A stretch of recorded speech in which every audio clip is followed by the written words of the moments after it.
Hashem Naaseh v'Natzliach. Shor Torah.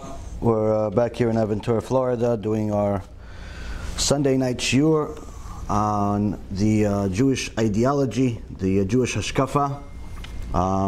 Perhaps the most necessary topic that we all need to know, not just for the times, but really for our lifetime.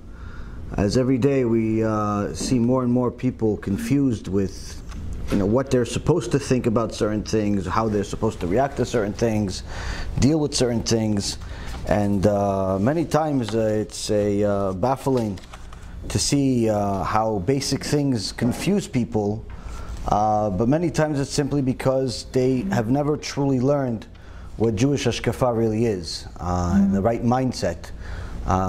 Because many times when we learn, we constantly try to relate it to our secular knowledge, even though secular knowledge, whether it be by a very popular self-help guru or otherwise, many times are just contradictory to the Torah.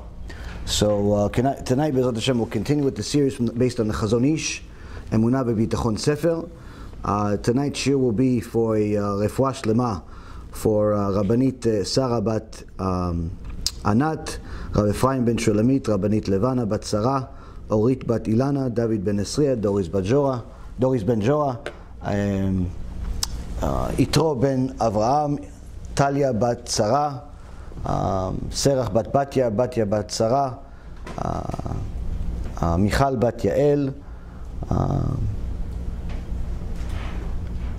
Dvorah bat Mercedes, Esther bat Tzipora, and all of Am Yisrael BeEzrat HaShem will have refuah shlema, refuat hanefesh, refuat haguf, and also atzlacha rabba for Yitro ben Avraham, Shaul ben Farzaneh, Oshri ben Doris, Gabi ben Doris, Elad ben Doris, and all of Am Yisrael BeEzrat HaShem will have a atzlacha rabba b'chol ma'aseh yadayim, especially when it comes to learning Torah, fulfilling mitzvot, parnasat tova BeEzrat HaShem that they use for the purpose of Zikui Arabim, and all of the wonderful donors that donate their time, their money, their resources, and even their learning to BeEzrat HaShem.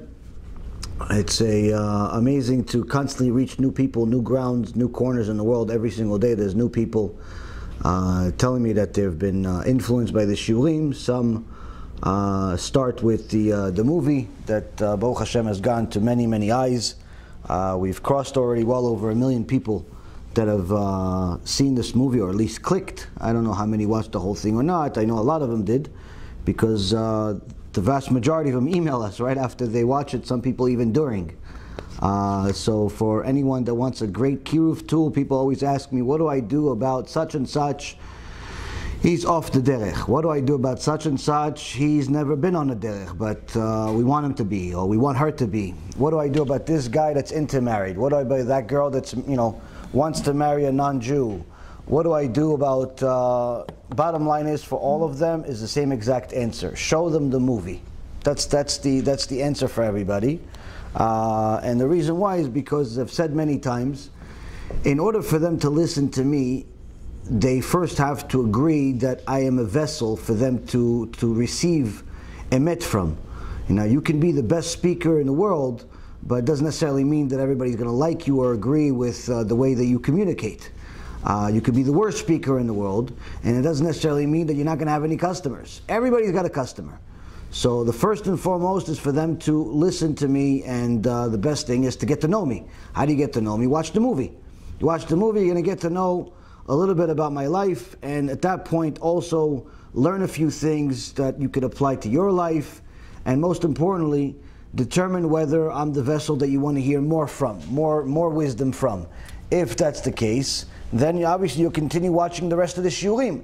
So after you send a movie to anyone that you know that needs chizuk, whether they're frum or not, whether they're Jewish or not, whether they're young or old, everybody the movie applies to. It's simply a easy sell because everyone likes movies, and more importantly, it has a lot of wisdom in it, both from life, from all the turmoil that I've gone through in my life, Baruch Hashem, as well as from the Torah itself that talks about Shabbat, wasting seed, intermarriage and gambling, all types of other things that many people simply do not even know are wrong. Or needless to say, know how wrong they are, even if they do know they're wrong. So much of that is discussed in there. Once a person, watches those things and they follow up, the next best thing I think is for them to learn one of the series that we have, whether it's the MUSSAR Pirkei Avot that we have a USB for, or the Tikkun BEIT, which also comes in a CD, or the Bitachon series, or the Geret HaRamban series. There's many of them, Baruch Hashem, that we've done. It's a few thousand lectures online. You could log into the app, BeEzrat HaShem app on both Android and iPhone, iOS. And there's many places that you could listen to our Torah and you could share it with people. And today, Baruch Hashem, many people are doing, but it's still a fraction of what needs to be. And one of the reasons is because many people are overthinking the process of KIRUV. They're simply overthinking it. Oh, what do I send him? Should I send this? Maybe he'll get offended if he hears this because he's married to her and she's married to him. Don't overthink it. Let Hashem do the thinking. Torah doesn't work that way. Torah, if you notice, it's the same chumash for all of Am Yisrael. There's not like a chumash for 5-year-olds, another chumash for 6-year-olds, another chumash for girls, another chumash for boys, another chumash for teenagers, another chumash for adults, another chumash for really people that are smart, another chumash for stupid people, ugly people, tall people. No, it's one chumash. It's one Torah. Why? Because HaKadosh Baruch Hu, in His infinite wisdom, knew well His people, His creation. And He knows that this chumash, this Torah can fit everybody.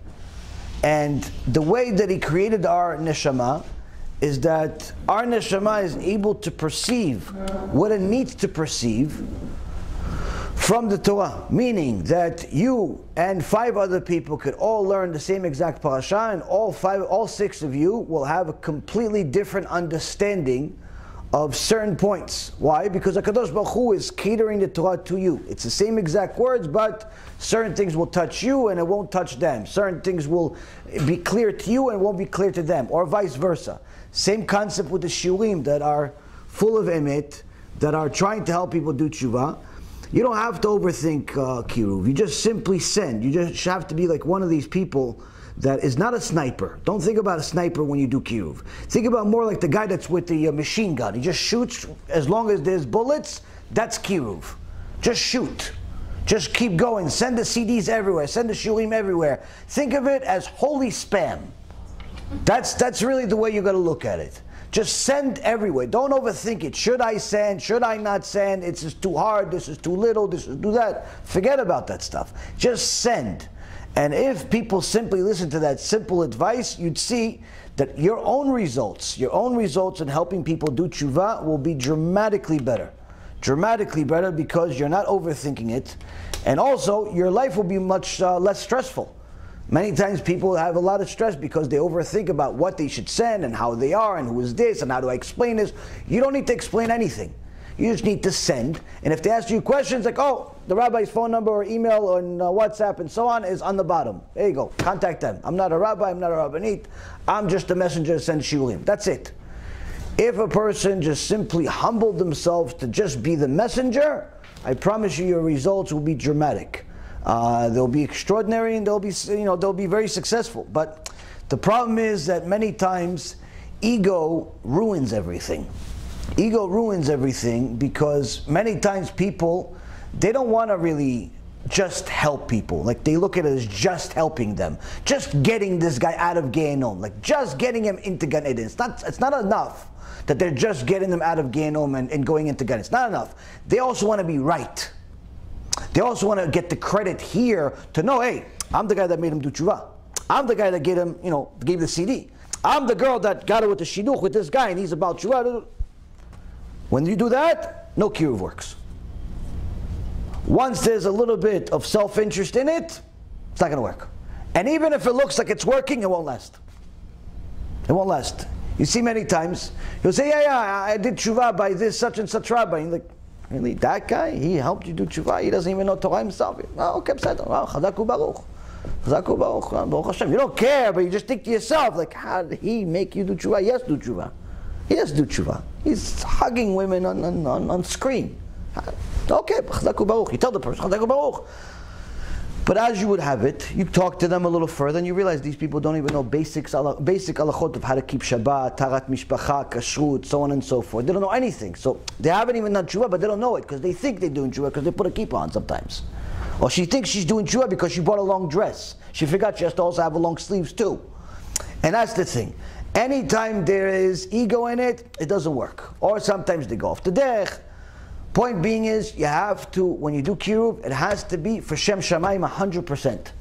Not to get recognition, not to get a thank you. In fact, if they don't give you a thank you, and if you want to go to really, really high level, they abused you on top of it.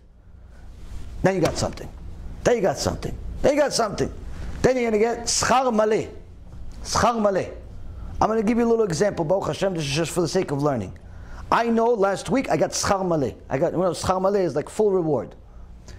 A couple of years ago, there was a woman, I don't know her, but she said she watched my shiurim, and she says that she has a sick daughter, Shem Yishmo. Sick daughter, all the pictures, she has a campaign every other day about her sick daughter, and she always has the oxygen things in there permanently, even though it doesn't really seem like she needs it, but whatever, you don't know, you don't ask these questions. People say they're sick, Shem Yishmo. So I don't know, I see these things, it breaks my heart, and the woman was trying to raise money, no success. Yeah, she had a campaign, 0, 0, 0. And she contacted me. I said, you know what, fine, I'll help you. We got, Baruch Hashem, $1,000 together, and we sent it to her. She praised me like I was Mashiach, Ben David. Wow, praise, great, all types of wonderful things. And Baruch Hashem raised a little bit of money, tried to encourage other people to also raise money. I was a little weirded out that a couple of days later she started a new campaign and it started from 0, but it's not my business. Maybe the old one went off, whatever.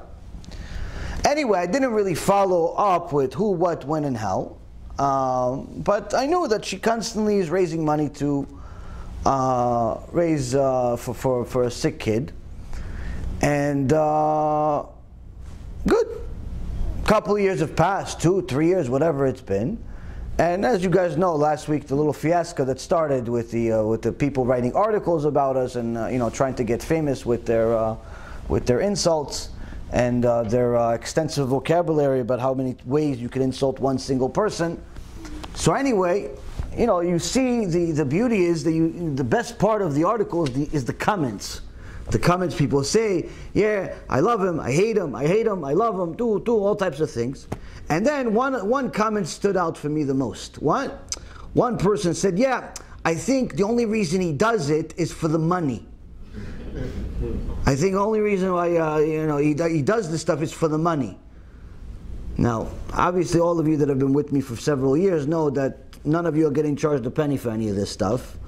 There's no fee, there's no nothing. But the best part is, I don't even take a salary from the organization. My accountant the other day, Baruch Hashem, completed our accounting, put us up to date for the last few years, and he says to me, and he calls me, and he says, listen, I just want to let you know you're allowed to take a salary, right? I said, yeah, you noticed? He goes, what do you mean notice? How do you live? Oh, different conversation. Different miracles. It doesn't require, there's no accounting there, there's just miracles. But people don't know that, and it doesn't really make a difference to me whether they know or don't know. But when somebody says that about me, because it's the exact opposite, it bothers me. So I paid attention to who is this? I'm like, wait a minute, I know that name. Let me click to see the picture. The same woman I raised money to get her daughter out of the hospital. The same one that didn't have food to eat, we got her some money. Oh, he only does it for the money. Who? The beneficiary. The beneficiary of the money that I didn't get, she said, I'm only doing it for the money. So that's how I know I got schar maleh. I got full reward for that one. Why? Not only you did something, not for any kavod, not for anything, but on top of it you got insulted. Ishtabach shimolad. Fantastic. This, Rabotai, I wish on all of you. Not as bad because it hurts a little bit, but I wish on all of you to have schar maleh. So anyway, many times people do kiruv and they do things for different reasons, but again, remember, if you're doing it to be right, it's not going to work. It's not going to work. You have to do it because you want to help people.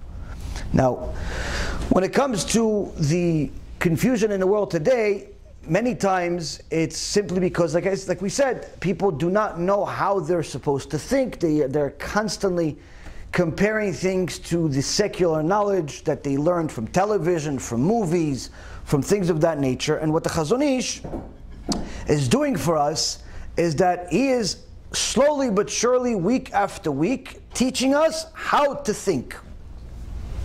How to think like a Jew. What is your wiring supposed to look like? You know, if you're ever going to work on a motherboard or some type of machine, you see all these little wires and there's little things over there. You're like, how does this work? How does this guy know that that guy's over there? What are they, like, how, you have to wire it the right way. If you don't wire it the right way, it can have all the buttons. It can have all the little chupchikim over there, but nothing works. It doesn't even turn on. It doesn't even turn on. Why? You have to do something. You have to do something. You have to make sure the wiring is right. So you have, Baruch Hashem, all of the tools you can possibly have to become not only righteous, but according to Eliyahu Navi, Zachur Letov, Eliyahu Navi says in Tana Deve Eliyahu, it doesn't matter if you're a Jew or a non-Jew, a male or a female, a servant or maidservant. Every single person can get to the level of Ruach HaKodesh and prophecy based on their actions. Doesn't matter who you are. We have Jewish prophets, we have non-Jewish prophets.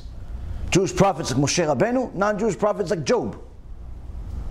We have Kedoshim that we have. Point being is, you have to understand that based on your actions. Now, if you utilize those parts the right way, the tools that Hashem gave you the right way, you could literally get to the highest possible level. But as we've talked about many times, the primary tool of the Satan to get us to fail, in so many words, is by enticing us to our desires. Enticing us to desires to the point where we are simply addicted to them. And the Gemara says in Masechet Sukkot and several other places that the menuval comes to you. When the menuval comes to you, take him to the Bet Midrash. Menuval means despicable. So how come who's this despicable? Despicable is the Yetzer Hara.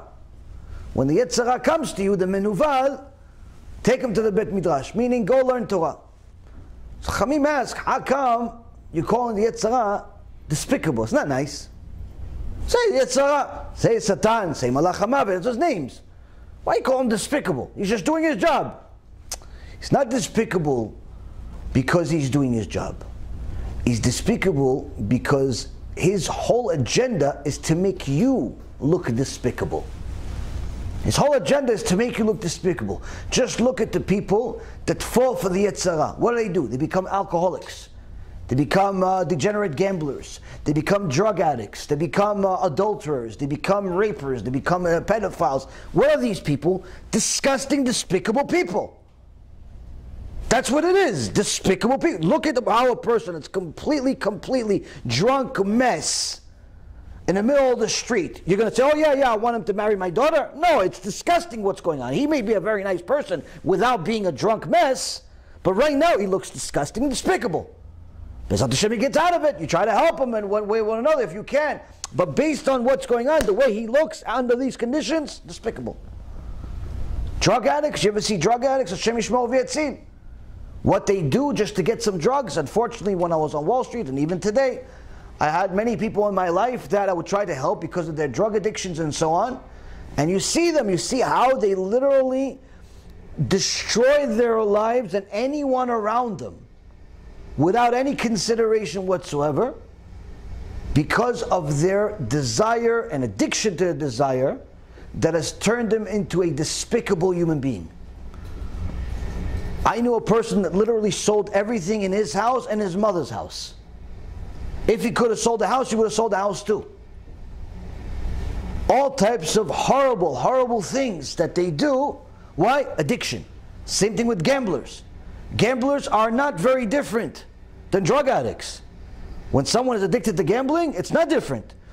They're going to take their wife's jewelry without telling her. They're going to take the stock portfolio without telling anybody. They're going to take this, they're going to take that. I know one guy that he decided to go on his own on Wall Street, Used to work for me for a little while. We fired him because he was a degenerate.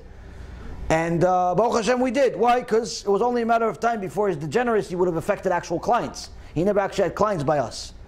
Anyway, this guy went on to a different firm.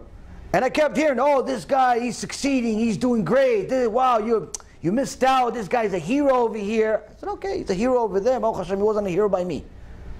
Hey, he's doing good. Okay, Chazaku Baruch, called to once in a while. You'd call me, oh, you see, I'm doing good. Chazaku Baruch, can you give me my $3,000 back that you owe me? Oh, yeah, I'll get back to you. Okay. I'm still waiting to this day, 15 years later. Anyway, so this guy was a superhero. By me, he is a villain. Over there, superhero. Shtabach Shimo. Oh, Mazal Tov, I don't care. Doesn't hurt me in any way. Good for you. You've cleaned up your life. What was the reason I fired him? He was a degenerate gambler. Now, gambling is one thing. Becoming a degenerate is a completely different thing. Either way, it's forbidden. Not allowed to gamble as a Jew. You shouldn't gamble as a non-Jew either. But you're not allowed as a Jew. It's forbidden. Now, we've talked about it many times. We're not going to go over it again. Anyway, long story short, this guy, he went on and became a superhero over there. Started making some money. Started flashing his money around. Before you know it, he decided to open up his own shop. Wow. Within a couple of years of leaving me, this guy's opening up his own shop, a little hedge fund, this, that. Wow, good job. Okay, 6 months later, after opening up his own shop, yeah, open up, police. What happened?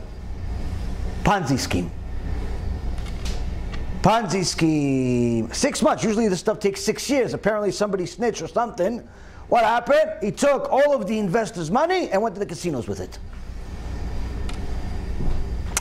Only a matter of time. Only a matter of time. Why?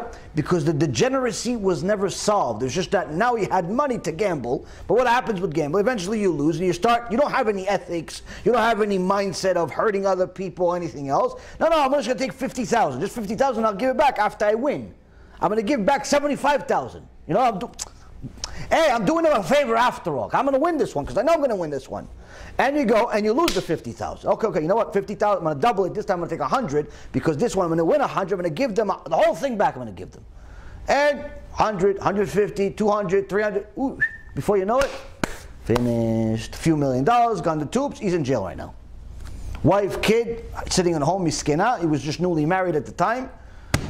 And this happens every single day. How do you become so despicable that you go to the extent of stealing other people's money, hard-earned money? They went to work. They lifted buildings. They lifted books. They did all types of things. They woke up at 4 o'clock in the morning to go earn a hard, a living. And you took it and you gambled it on black and on blue and on green and on poker and schmoker and all this nonsense. How do you do such a thing? Despicable. What does it mean, despicable? It means that your Yetzirah became simply your leader, your hero. And he took you from here to there, from here to there, little by little. You didn't even realize that you're simply on auto control. And this is what happens many times, Rabotai, when someone becomes addicted to anything, whether it be drugs or money or sexual desires or anything else. They get to a point where living a despicable life becomes their norm. No consideration whatsoever to their surroundings. They could simply walk around, disturb the entire place without even acknowledging that there's anything wrong with what they're doing. Just simply as if the world was created for them and nobody else is there. So they have no problem just going there. I'm going to take that. Yeah, but it's not yours. Well, I have it now. It's in my hands. You just lied. Well, according to you, I lied. But according to me, maybe it's not a lie. And I'll start arguing with you in a philosophical way. Why? Despicable. Addicted to lies, addicted to money, addicted to reputation, addicted to people liking you, all types of things. So the Chazon Ish is doing us a big chesed by teaching us how to overcome and what is really the root cause of us falling for the Yetzirah's trap. Because after all, we just learned he's despicable. We already know he's despicable. We already knew that he makes people look despicable with what he does and what happens to them. But yet, we still have to fight it. Even after knowing it, tomorrow, you're going to have to fight it again. Yeah, but shouldn't it be easier now? Shouldn't it be easier now that you all know that the Yetzer Hara is going to only try to make you look despicable? He's going to make you look, turn into a drug addict. He's going to make you into an alcoholic, make you into a sexaholic, make you into a moneyholic, make you into a reputation-holic. The whole job of the Yetzer Hara is to make you look despicable. That's why his name is Menuval. So now you know it. Technically, tomorrow you should all be tzaddikim gmurim. Never sin again. Why? Because you just learned the whole secret. Secret is, he's trying to make you look despicable. Shouldn't it be easier tomorrow then? No. Why? That's what we're going to learn today. Chazon Ish says the following.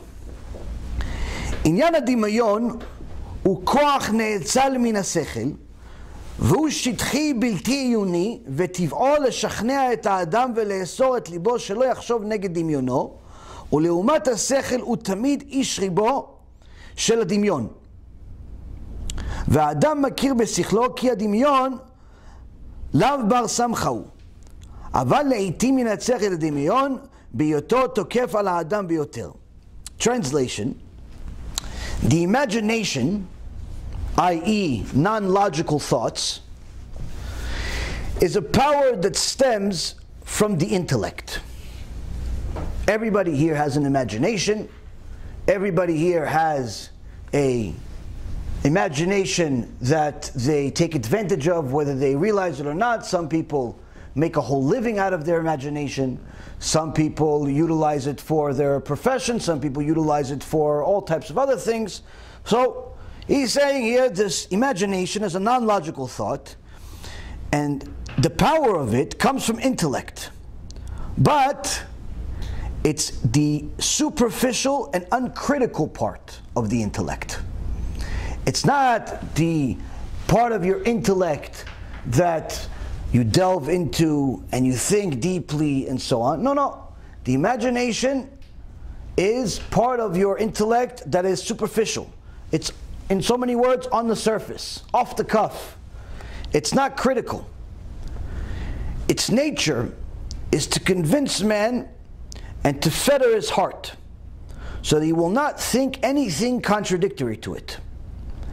Now, when a person really thinks about it, how much of their day do they use their imagination versus their actual deep thought process, their wisdom? Most of the time we're using our imagination. Most of the time. And the reason why is because it's much easier. It's much easier to use our imagination. It doesn't require as much deep thought. It's also much more highly motivated than by the Yetzer Hara to do it that way. Why? Because the whole goal of this imagination, the nature of it, is to fetter the person's heart so he doesn't actually think negative. Many times you bring something up that's true, and that truth may not necessarily be what everybody wants to hear. Like, you have a sales meeting. Oh guys, listen, I'm sorry to say, but we missed all of our goals. Now, if you're just another fellow employee, one of the other fellow employees says, hey, listen, why are you so negative? Why don't you say, listen, we missed our goals, but we're going to meet the next ones. We're going to beat the next ones. We're going to do better. People call this optimism. I call this fired. Why? I rather know what's going on and not live in some fantasy island that, oh, in the future, forget the future. Where am I today? I'm paying you a salary, I'm paying you something. What are you doing today? I don't want to live in fantasy island. A lot of people like to live in fantasy island. Even more so in the religious world. You tell people, listen, there are certain reshaim in the world that are causing people to sin. Oh, why are you so negative? What do you mean I'm negative? I'm warning you that there is a danger you may not be aware of. yeah, but why can't you talk about something that's good? Well, actually that is good. That is good, because if I wasn't warning you, you would actually get hurt by it, and then you would regret the day you were born. Because by the time you figured out that you got hurt by it, you probably already made 1.5 million sins, and maybe wasted 5 or 10 or 15 or 20 years of your life. So in essence, this is the best news you've heard in your life. No, but it's so negative, it brings up, things that are not so optimistic. People have this theory in their mind that if you're bringing something that's not perhaps pleasant news, it must be bad. Why? Because their imagination leads them to think that if it doesn't look like Mickey Mouse, it must be negative, it must be bad, it must be something to refrain from, to stay away from. Like lectures about Tisha B'Av, if you read some of the books about Tisha B'Av that were written by the previous generation, within the first page you start crying. By the third page you're already depressed. By the time you finish the book, you've done tshuva at least 15 times. Why? It talks about all of the things that it brings from the Gemara, Masechet Gitin, and Masechet Sotah, and Shabbat, and many other places where it talks about what happened during the destruction of the Beit HaMikdash. And it's horrible things. Just go, fast forward in the Gemara Masechet Brachot, fast forward to the end, what they did to Rabbi Akiva. Peeled his skin, the Gdol Hador, they peeled his skin. Horrible. What they did to the generation, they murdered millions and millions of people, making the Holocaust. The recent Holocaust seems small next to what happened at the Beit HaMikdash twice. All of the horrific details of what happened there. You read all of the books that were written by previous generations, and it's just tragedy. Tragedy. You read what happened before the tragedy came, and it's even more tragic. Why? Because you see that we always had a prophet or some Gdol Hador or both warning us that this is what's going to happen. Meaning, the evil was recognized, it was warned, no one listened, and the bad happened. Every single time. Which makes it even more depressing. The previous years, if you read any of the books that are lectures, there are certain books that are just the lectures of the Chachamim.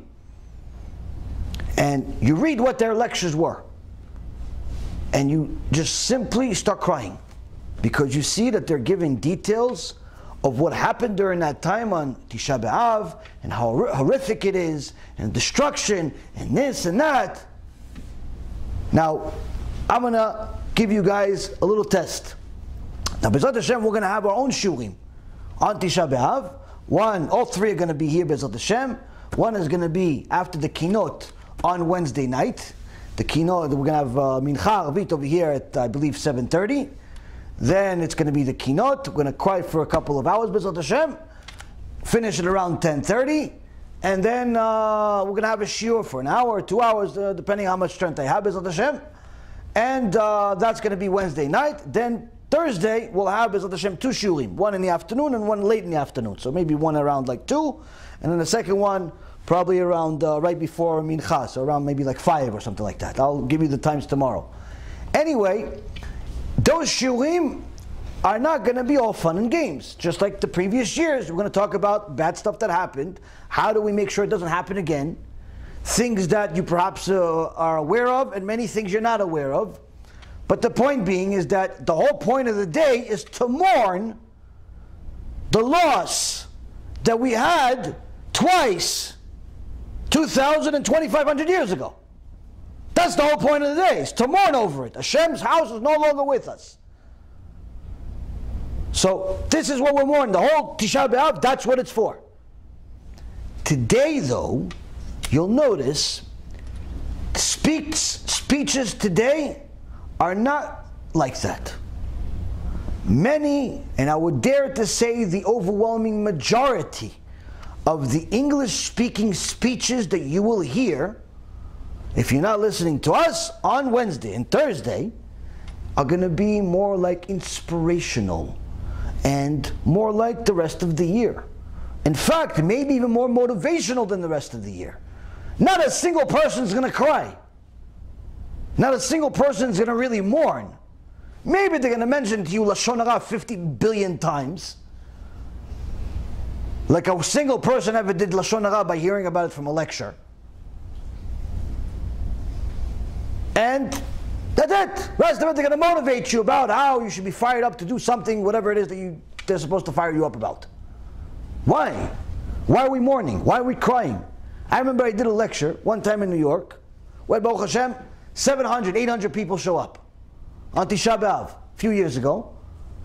Everybody's sitting on the floor, and I'm giving them information about what happened in the Holocaust, this, that, the other thing. Almost everybody is like either crying or on the verge of crying. At the end, no one knew what to do with it.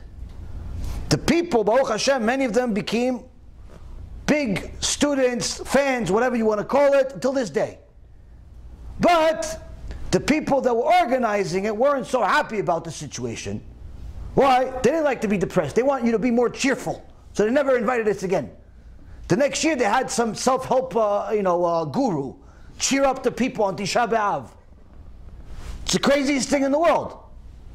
That's what's happening in the world today. That's what's happening in the world today.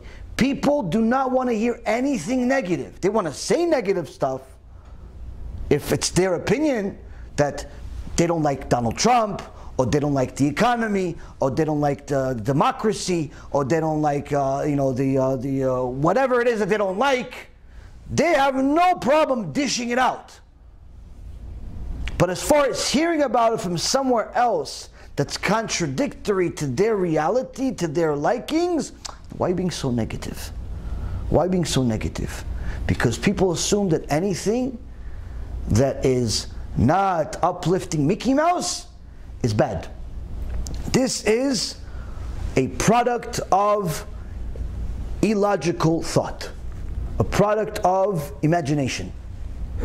Why? Because this imagination is superficial. It is not a deep thought. It's not something that people really delve over, because anyone that does simply arrives at the conclusion that they're wrong. And many times this happens. Just today, I mean, this has been a recurring event. I guess maybe about a year ago or so, we did some shurim about cash advance business, and part of the shurim was bringing up the historical facts of what happened before the Holocaust, and what Hitler Ymach Shemo wrote in his book, and why he hated Jews, and so on. And we saw how it is actually connected to unethical business practices by Jewish people. Now, we brought this out. Many people, Baruch Hashem, learned a lot of things they never knew about. But the point being is that certain Reshaim, anti-Semites, decide to take a clip out of the shiur and highlight it for their purposes. Well, they say, oh, look, he's saying that Hitler hated Jews because they overcharged an interest. You see, we were right all along, whatever they're saying. They're taking a clip from the shiur. So people like a year ago said, oh, look, the anti-Semites are publicizing your clips. I looked at it, I said, wow, Baruch Hashem, look how many views they're getting. It's more than us. One guy got like 70,000 views in one day. I said, wow, I need this guy for marketing. How do you get so many views? And another guy, 200,000 views. Like, well, aren't you bothered by this? Why would I be bothered by it? They're learning my Torah. Well, what's the problem? No, but they're using it to hate you. They hate Jews, and they're going to kill Jews. No, they're not going to kill Jews because of the video. If they want to kill Jews, they're going to kill them with or without. They're not using a video for that. No, but this is giving them fuel for the fire. Now, I addressed this in the past, but today it happened again. Apparently somebody is doing a new campaign with my videos. So they're publicizing it again in more anti-Semitic websites. And a few people came to me and they're saying, oh, look, this is being publicized, a lot of views. I'm like, they're not as good as the last guy. The last guy got 70,000 views in one day. This guy's only 13,000 in the first few hours. What's going on? He's got to learn from the first guy. But all kidding aside, Baruch Hashem. Why Baruch Hashem? Why Baruch Hashem? Why? It's very important that the Goyim know the difference between a righteous Jew and a wicked one. When they know that we see the problem too among ourselves when we're wicked, When our own brothers, when our own backyard is burning, we know about it. We're not ignoring it. We're not saying it's right. We're saying, listen, this unethical business practice is wrong. When they see that, they see emet.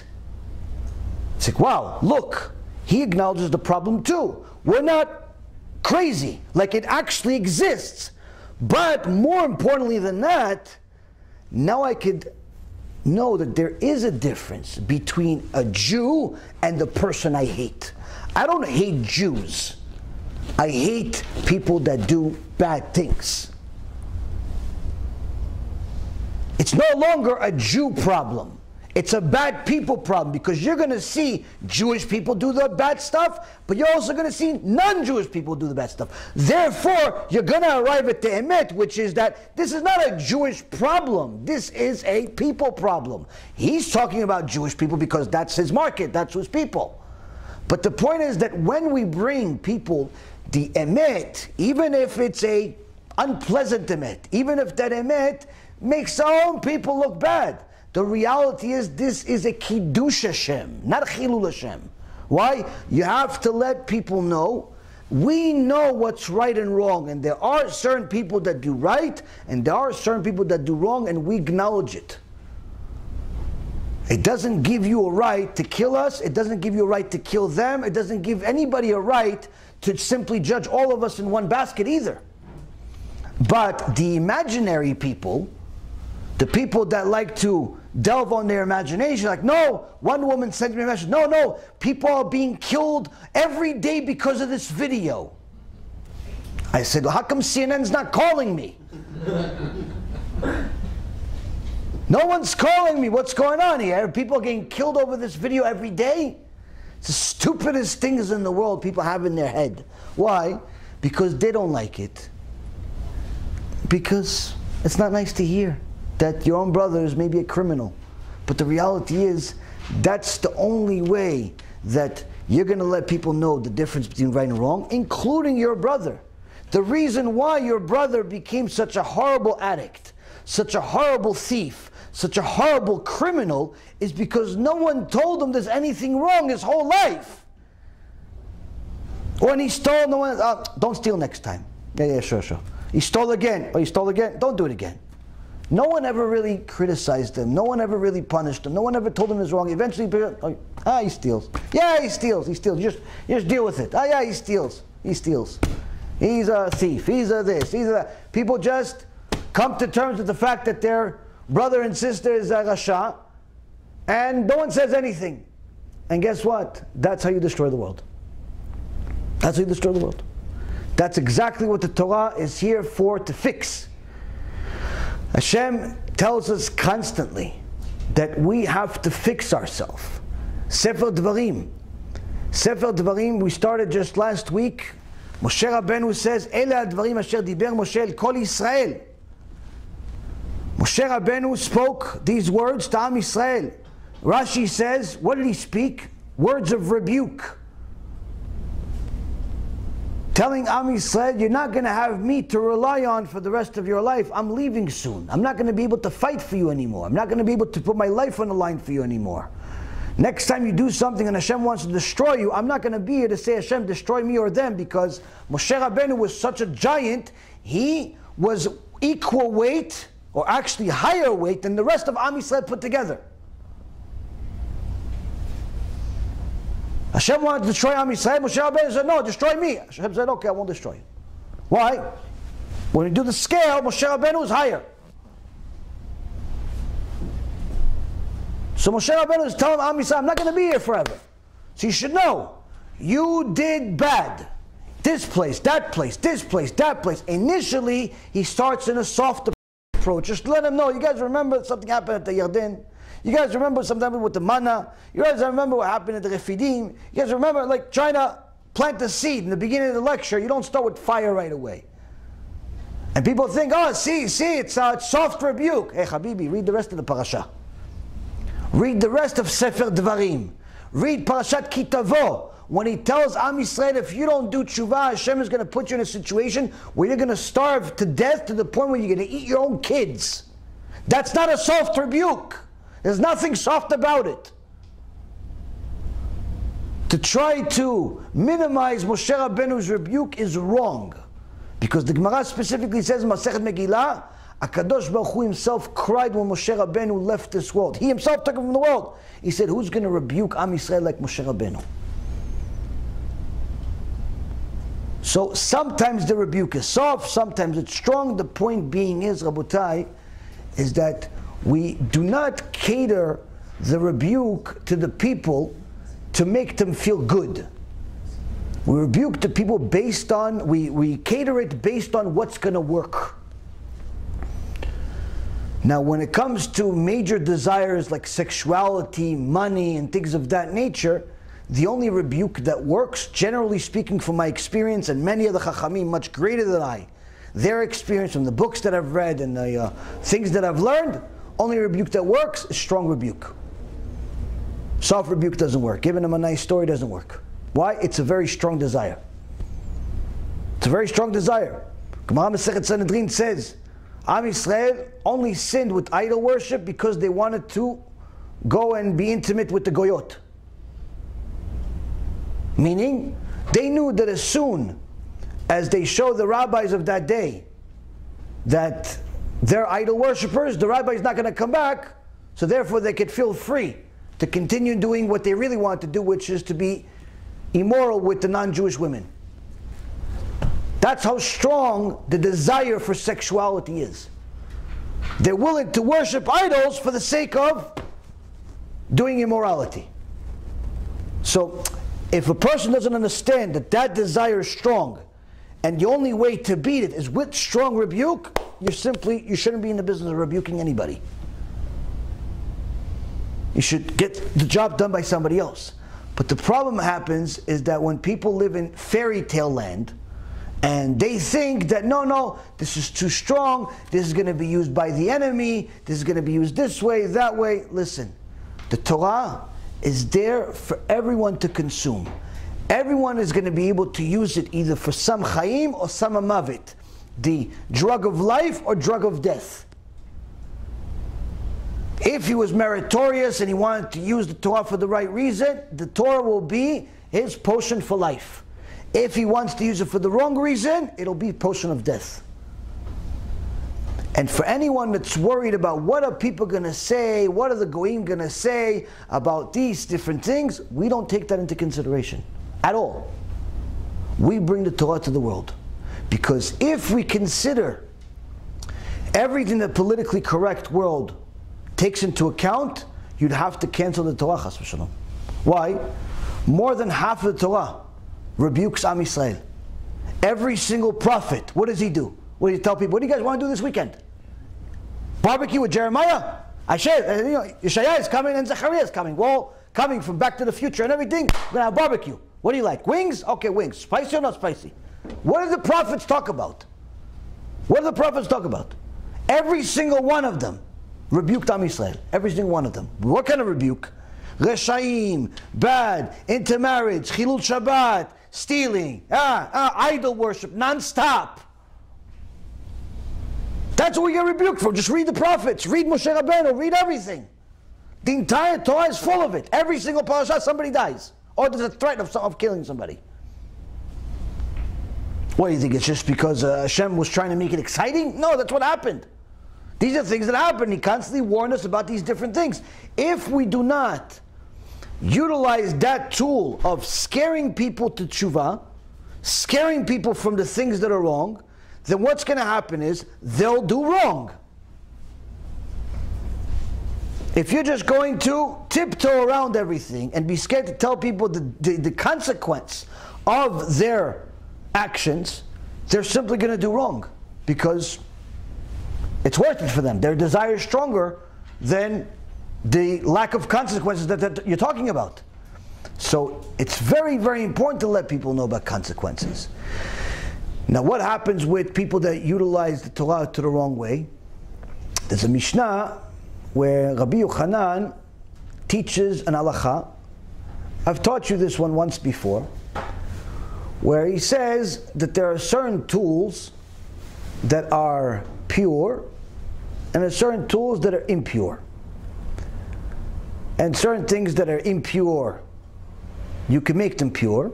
And certain things that are impure, like clay or the likes, once they're impure, you can't make them pure. But he says that there are certain tools that are impure just because of the way they're made, not because of what they touched or anything. So he says, what are the examples? And he gives examples. One of the examples is if somebody has a scale weight, where they, for example, if you ever go to the market, probably none of you go to the market except some of the women. In the market, they have little scales today. It's all digital, but in the old days, they had actual scales with weights. So you could actually distort the weights and make it as if you're selling the person more than what you are. He thinks he's buying 10 pounds of stuff. In reality, he's buying 5 pounds of stuff, but he's paying you for 10. So you could distort the weights. He said, scale like that by default is impure, has tum'ah. Another thing is a hollow stick. A hollow stick. And other examples that he gives. He says, why all these things? He says, because these are tools that the thieves use. The thief uses the hollow tool to make pretend like he's a homeless person, but in reality, he has all the money hidden inside his cane. Or better yet, he says he's going to go sell your goods. You give him the stuff, he puts on a stick, he goes to the market, he comes back with, instead of $500, he comes back with $50. And you say, oh, where's my stuff? I gave you $500 worth of stuff. He goes, look, you saw where I went, you saw where I came back, you saw where everything is. I don't have the money. Why? Because the money is hidden inside the stick. He doesn't have any pockets, it's sitting inside the stick. So by default, because this tool is used for stealing, it makes it impure.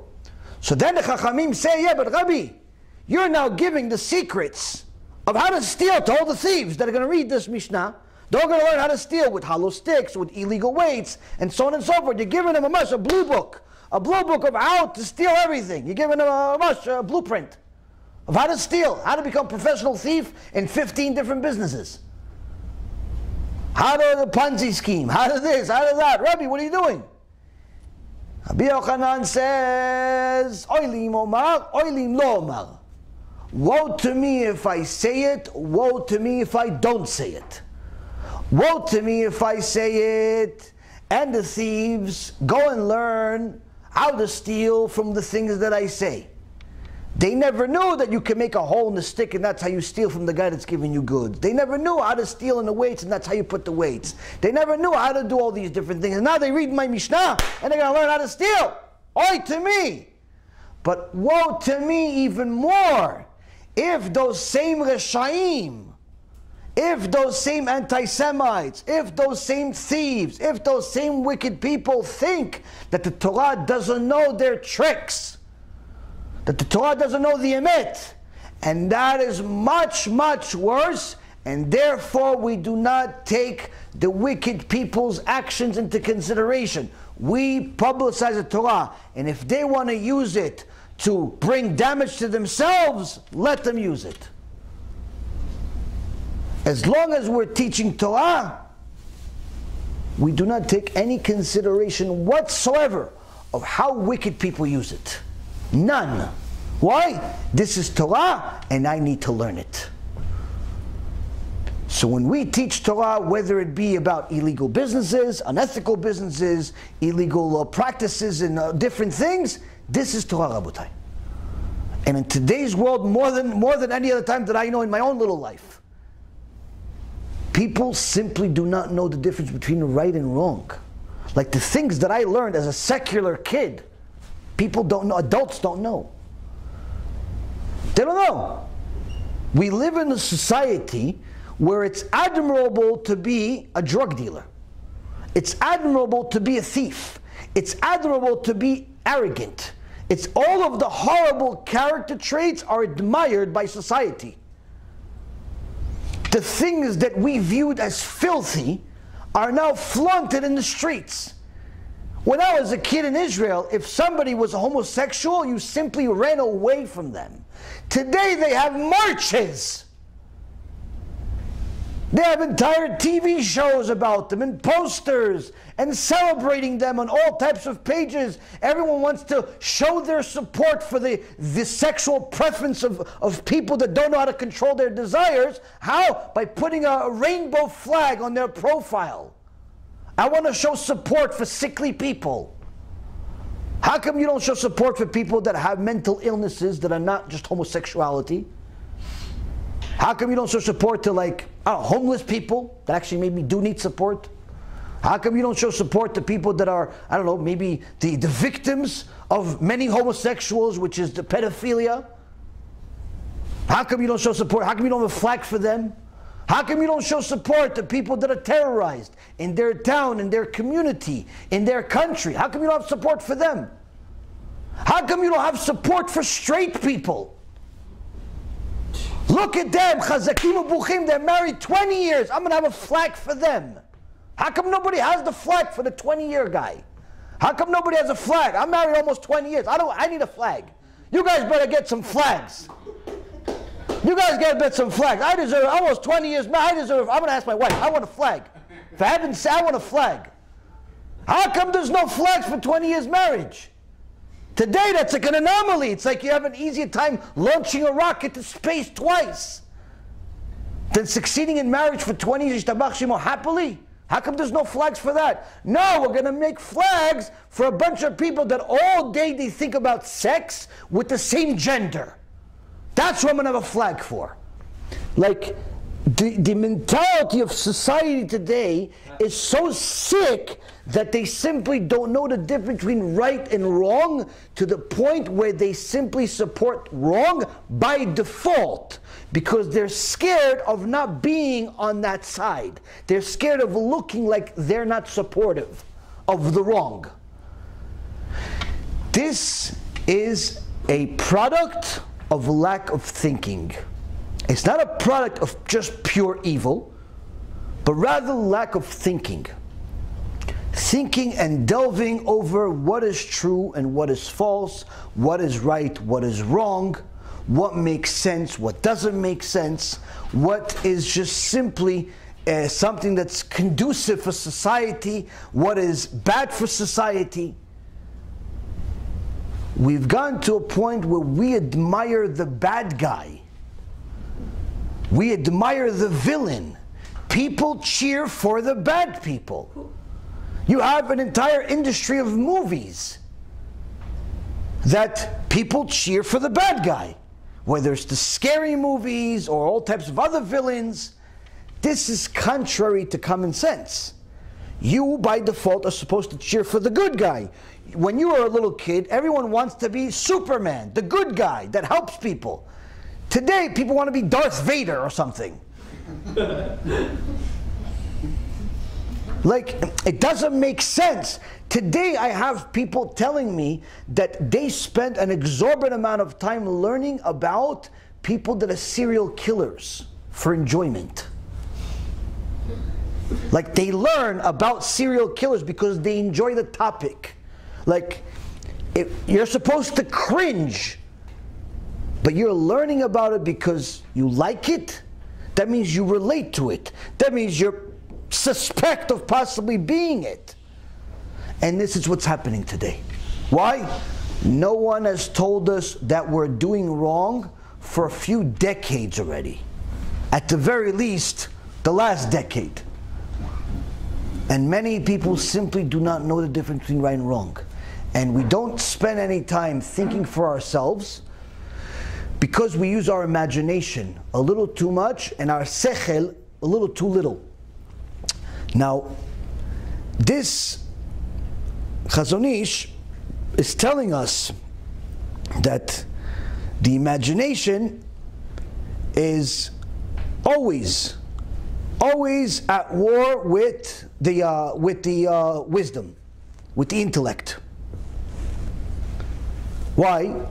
Because if you spend any time thinking about half the stuff that you do, you realize that either you're doing the wrong thing or what you're doing is simply unnecessary.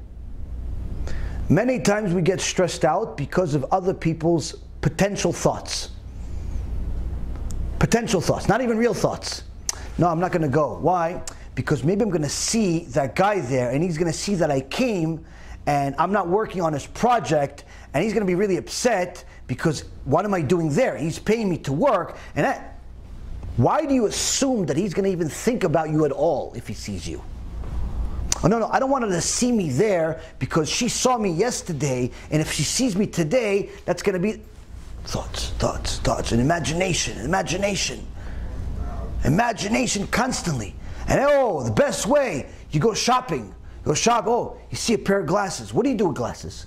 Or shirts or anything. You start imagining how you're going to look in front of certain people. I'm going to put glasses. Yeah, I'm going to wear these glasses, especially when Steve's around. No. When Dave's around. Yeah, he hasn't seen me already with different glasses or a different shirt or different this. You start visualizing yourself in different places. Yeah, when I'm on the beach, I'm going to be like this. When I'm in a club, I'm going to be like this. I'm going to be like this. And you start, in your head, you've been to 15 different places without a travel agent.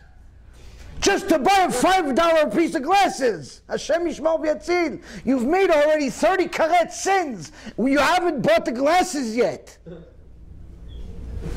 That's how we shop. Why? Constantly thinking about other people. What's he going to say? What's she going to say? What he's going to do? What's he going to do? What's he going to do? What's he going to do? And we live a stressful life. At the end, we don't buy anything. We go on Amazon, buy it for 99 cents. That's what we do. 20 hours in the store, 5 minutes on Amazon. Shopped. Now that's gezel, by the way. If you weren't planning on buying, you're not allowed to go to the store. You're stealing the people's store, their money, their time. But it's a different shiur. But the point being is, Rabotai, is that many of those stresses that we have, whether it's work or relationship or anything else, is simply because of our imagination of what other people are going to do and what other people are going to say and who and what and when, and simply an imaginary life. And then finally when we see what actually transpired, it's not even close, remotely close to what we thought was going to happen. Like we thought we're going to go and we're going to be the center of attention, the light's going to be on us, everyone's going to pay attention to this new shoes you got, or the stain you have on your shirt, or this little thing that you have on your face, or whatever it is. No one even said hello to you. 3 days later they tell you, listen, you should have come. What do you mean you should have come? I was there. Oh, you were there? Wow, I didn't see you. What do you mean? I was right next to you the whole night. Wow, really? You're kidding me, right? No, I was sitting right next to you. There was 6 people on the table. I was right next to you. I didn't see you. Sorry. You thought everyone's going to pay attention to the stain, to the glasses, to the shoes, to the thought you had. No one even cares you were there. But you were stressed out for 3 days, thinking, should I go? Should I not go? Should I wear this? Should I not wear this? Should I buy this? Should I not buy this? No one cared except you. That's what the Yetzer Hara does to all of us if we allow him to.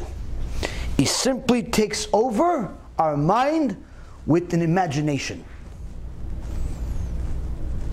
You overthink things to the point where you become like a deer in headlights, completely, just something that can't move, immobile. Now, with the intellect always being at war with the non-logical thoughts, with the imagination, man knows that the imaginary thinking is not to be trusted, but often it prevails because of its overwhelming power. Now, all of us know everything we just said before I said it. Everyone knows you shouldn't trust your imagination. You've trusted it in the past, it didn't work out so well. We trust it every day and it doesn't work out for us 9 out of 10 times. And the Chazon Ish reminds us of it also. And he says we know that the imagination is not to be trusted. But yet, it prevails. We still fall for it. Why? It's consistent. Because it's much easier to imagine than to delve over real wisdom, over real thought. This, Rabotai, this statement alone is the difference between a Rasha and a tzaddik. Now, the Gemara says, Reshaim, all their life is full of regret. Wicked people, their entire life is full of regret.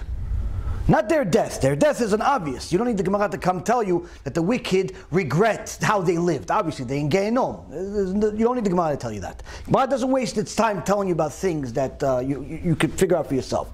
The Gemara is specifically saying, Reshaim, wicked people, their life in this world is all full of regret. The more wicked, the more regrets. Now, easy way to understand it is that, number one, each one of us, no matter how righteous or how wicked, have a conscience. And we know deep inside, even if we don't want to admit it, whether we're doing right or wrong. The inner nature of a person knows that there are certain things that they do that are wrong, even without knowing Torah. For example, the Chachamim debate about how come Hashem punished Er ve'Onan and the entire generation of Noach because of immorality, mainly wasting seed and homosexuality. How come we didn't have the Torah yet? We didn't have a written Torah at the time of Noach. We had an oral Torah, but we didn't have a written Torah. So there wasn't like a formal event publicizing to the world, you have to be moral people.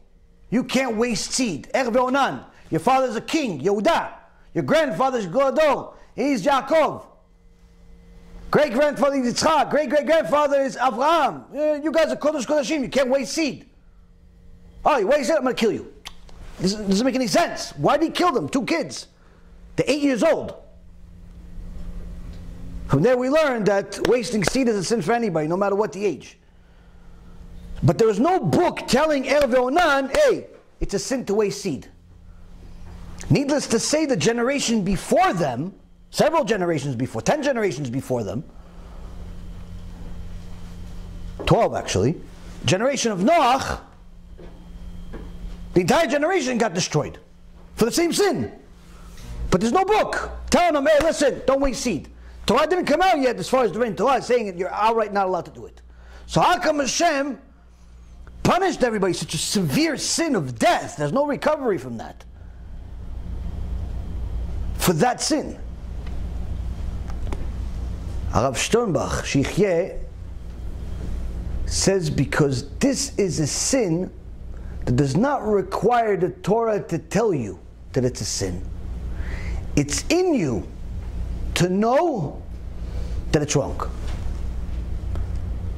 And every single guy that has ever made this sin, none of you, Baruch Hashem, every single guy that ever made the sin knows the difference between being with his wife and wasting seed. The second the seed leaves their body, there's an immediate reaction that your body has, and your not just your physical body, but your mind has, that is extremely different between the two. Has nothing to do with Judaism. This is in every single human being. Now, the only way you're going to know it is if you experience both. Now, if you're not married, you've never been married, or you never had, a permissible intimacy with your wife, obviously, you're not going to know what I'm talking about. Only a person that has experienced both of them knows this for sure.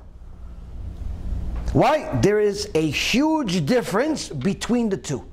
Now, even without knowing this part, which is generally just for married men, even without knowing the good part, how the kosher intimacy is, everyone knows that the non-kosher one, everyone knows, is bad, is wrong.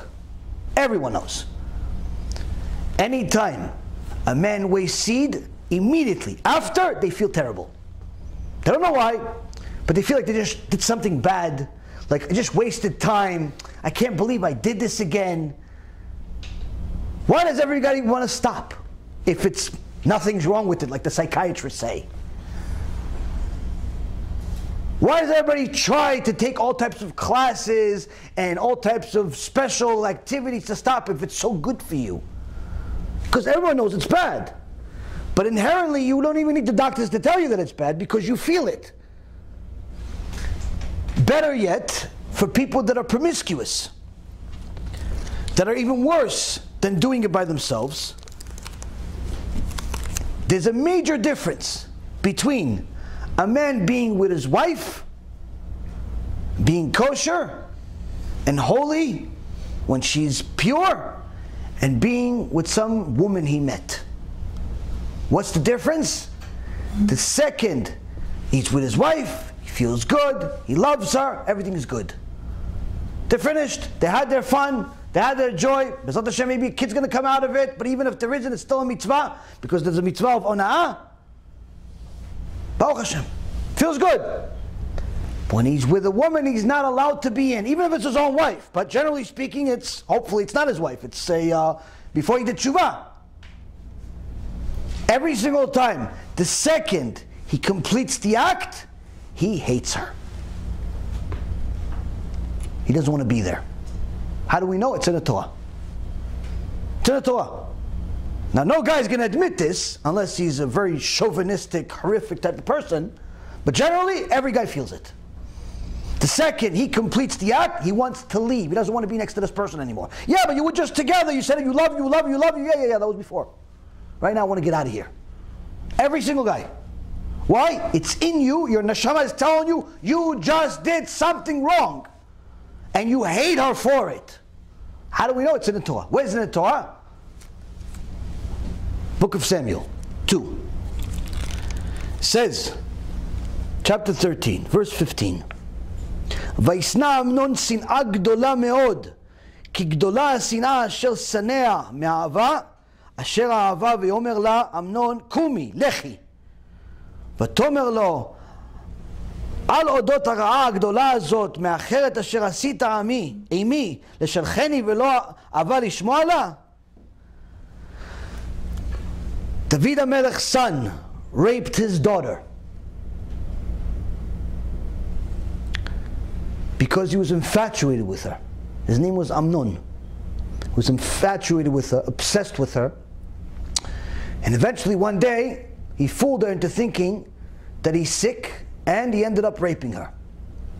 That's how much of a sick person he was. Now after he raped her, this is what happens. Afterwards, Amnon despised her. Right after the act, Amnon despised her with great hatred. His hatred was even greater than his love that he had felt for her. So Amnon said to her, get up and go away. But she said to him, do not do this greater evil, that which you have already done to me. He says, you already did something bad to me, now you're embarrassing me on top of it? You're kicking me out? Why is this? Because, Rabotai Yikarim, this too, like everything else in the world, is in the Torah. When a person does something immoral, inherently they feel bad about it. They just don't know how to rectify those feelings. Same thing with homosexuals. Same thing with anything. You know it's wrong, and therefore you don't feel as good about it as you did before the act. Why? Because the act, the second before the act, all you were thinking is imagination. Oh, yes, once we're together and we're going to love and this and that and all this junk that's filth in your mind. And you only think about the good and this and the pleasure and that. Nothing real. All fake, imaginary. Yeah, I'm going to look at this and I'm going to think at this and we're going to go here, we're going to go there. Now after that desire is relieved, what happens? Sechel comes back. Your mind, your intellect comes back. Now you have time to think. And immediately, the moment your mind is free to think, it realizes what an idiot you were. It realizes what wrong you did. It realizes what did I just do? But you don't know, how could this be? 5 minutes ago, 10 minutes ago, an hour ago, I was all about this. I was dreaming about this for 3 years to finally get to today. How come I feel like this? Like all my hopes and dreams were to get to this, and now it's like, pfft, so what? What a dream, what a killer this is. Some people get depressed over it. You know how many stories like this I have to deal with? Poor young girls get taken advantage of by these filthy men who pretend to be religious. The second they allow them, I don't want to be with you anymore. What do you mean you don't want to be with me? You said you love me. Yeah, no, I realize I don't love you. What do you mean you don't realize you don't love me? You're still in the same bed. You're a shah. They don't even have the decency. Why? The neshama of both of them has no idea what just happened. It's not good. It's not good.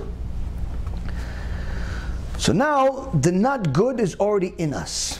And therefore, Rav Sternbach says, HaShem punished the generation of the flood, and He punished Erev Ve'onan for doing those things, because you do not need the Torah to tell you that it's wrong for you to know that it's wrong. You were expected to know, because I created you that way. In the image of HaShem, He created us. What does it mean, image of HaShem? Knowing right and wrong. Knowing right and wrong. And the only reason why you allowed wrong to overcome is because you didn't allow yourself to think. You just used your imagination, and you let your imagination take the lead. Now, Rabbi Ephraim says the difference between a tzaddik and a rasha is that a rasha uses his imagination to think about the sins. His imagination, her imagination, is thinking the details of the sin that they're about to do. Oh, this girl, I'm going to get her number, and then she's going to call me, and then I'm going to call her, and then we're going to go there, and then we're going to go there, and then we're going to be here, and then we're going to be there, and I'm going to wear the glasses, and I'm going to wear this, and they have all these things, and now she's looking at him back. It's like, oh, he has glasses on. Oh yeah, and must be taking me over here, and he must be taking me. He must buy flowers too if he has glasses. And they think about the sins, sin over here, sin over there, sin. That's what Rashaim do. Even if they're generally good people, they don't want to kill anybody. But the Rasha, meaning the one that goes against the Torah, what do they think about? They use the imagination that Hashem gave them to give a visual to their sins. I want to make money. Why? So I can buy stuff. What do you want to buy? I want to buy a house. Why? Because I want to get a car to put in the house. Okay, why? Because I want to put a nice kitchen. Why? Because I saw it on TV. Why? Because I want to have a lot of girls go in that house with the kitchen and the TV. Ah, so it has nothing to do with the house. So if I just told you to take the girls, without the house, you'd be fine too. Sin. But you just visualized the whole house and the kitchen and the cars was how you imagined sin.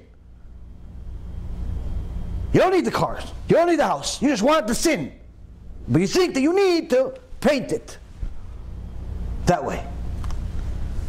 The Rasha uses their imagination to give a visual for their sin, which is the reason why they're full of regrets.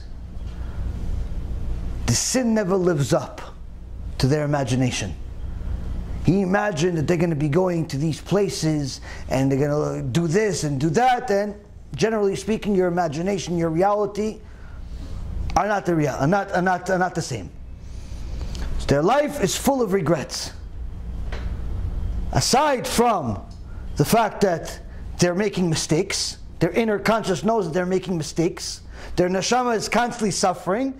The reason number two why they're constantly suffering, why they're constantly saying regrets, is because their imagination and their reality never meet. So there's constant disappointment. Yeah, you just made $1 million. Yeah, can't believe it. What do you mean? You made $1 million? Yeah, I thought it was going to be at least 5. I thought it was going to be at least 5. Can't believe it. Can't believe it. I know somebody like that. It's me. I made $1.6 million in one day. Somebody came to my office like, how come you're not like celebrating? I was like, Just another day. It's like, did you just make $1.5 million? I said $1.6 million. So aren't you happy? No, not really. Why not? It's like, it's another day. Whatever. I didn't tell him the details. Why? I expected to make 16 million that day, not 1.6 million. In my reality, in my imagination, I just lost 90% of what I was supposed to make. For him it was a lot. For me it was peanuts. Why? Because my imagination took me somewhere else. I was sure I was going to make 16 million. When I made 1.6 million, for me it was a disappointment, not a celebration. In him, for his mind, wow, amazing. Why? Because he never had my imagination. Point being is, you're constantly in disappointment. Because your imagination, your reality, never the same. Now what about the tzaddikim? What about the people we're trying to become? What about the righteous? What do? The Chaim says, while the Reshaim are so busy using their imagination to give picture, to give clarity to their sins, the tzaddikim use their imaginations to visualize the punishment they're going to get if they follow their desires. They use their imagination to give clarity of what Gehenom looks like. Give clarity of what punishment feels like. That's what they use their imagination for. Why? Because I know that this desire feels good at first. No denying that. Gemara Masechet Menachot, Rabban Gamliel says, don't ever say that pig is disgusting to eat, or that shatnez is not fun to wear. It's not true. Pig may be delicious, and shatnez may look good. Say I'm not eating pig, and I'm not wearing shatnez, not because it's not good, but because my Father in heaven said no. So I need to know that yes, I'm a realistic person. I know that the sin tastes good. I know that the sin feels good. But I also know that the punishment for that sin feels much worse than this feels good. How do I know? I visualize. What's the difference between the first chamber and the second chamber? What's the difference between the green fire and the other fire, the red fire? What's the difference between that chamber that we're not even sure if anyone comes out of and versus the chamber that for sure no one comes out of? What's the difference between this punishment and that punishment? What's the difference between this knife and that knife? What's the difference if they feed you the sand or they feed you the glass ready? What's the difference between the snow Gehenom and the fire Gehenom? When a person starts visualizing all of these fun places, guess what? The taste of pleasure that he had when he wanted to sin suddenly dissipates. All of a sudden he doesn't want to go there anymore. All of a sudden he's going to just take the number and just throw it in the garbage. Not in service. Disconnect. Not interested. I'm married. What do you mean? You're single. Yeah, no, I got married to HaShem. Shtabach Shemo. Married. Dateless. Nothing. Why? The second I imagined the pain and agony that this pleasure will get, suddenly it's not worth it. That's the difference between tzaddik and rasha. They both have an imagination. They both have an imagination, and they both know that the sin does taste good. Can't deny that. You're not living in La La Land. But the difference is, while the tzaddik imagines the punishment that's going to happen as a result of that little bit of good taste, the rasha stays with the imagination, the superficial thought that just thinks about good all the time. Everything is great all the time. Everything is La La Land, even though reality isn't. No one wants to talk about addiction. Yeah, but everybody has somebody they know is an addict. No one wants to talk about secularism, but everybody knows somebody or somebody's that is addicted to that. No one wants to talk about intermarriage, but everybody knows somebody or somebody's that it's intermarried. No one wants to talk about, immorality. No one wants to talk about stealing. No one wants to talk about all the negative things, but in reality, we're all suffering from it. We're all suffering from it one way or the other. Someone stole from us, or we stole from somebody. Someone beat us, or we're beating them. Someone hurt us, and we're hurting them. This, that, constantly. But no one wants to talk about it. Why? Everybody wants to live in the imagination land, where nothing bad can happen. And that's the difference between Rasha and Tzaddik. If we stay in an imagination land, doomed to be Rashaim. Now, the Chazon Ish continues.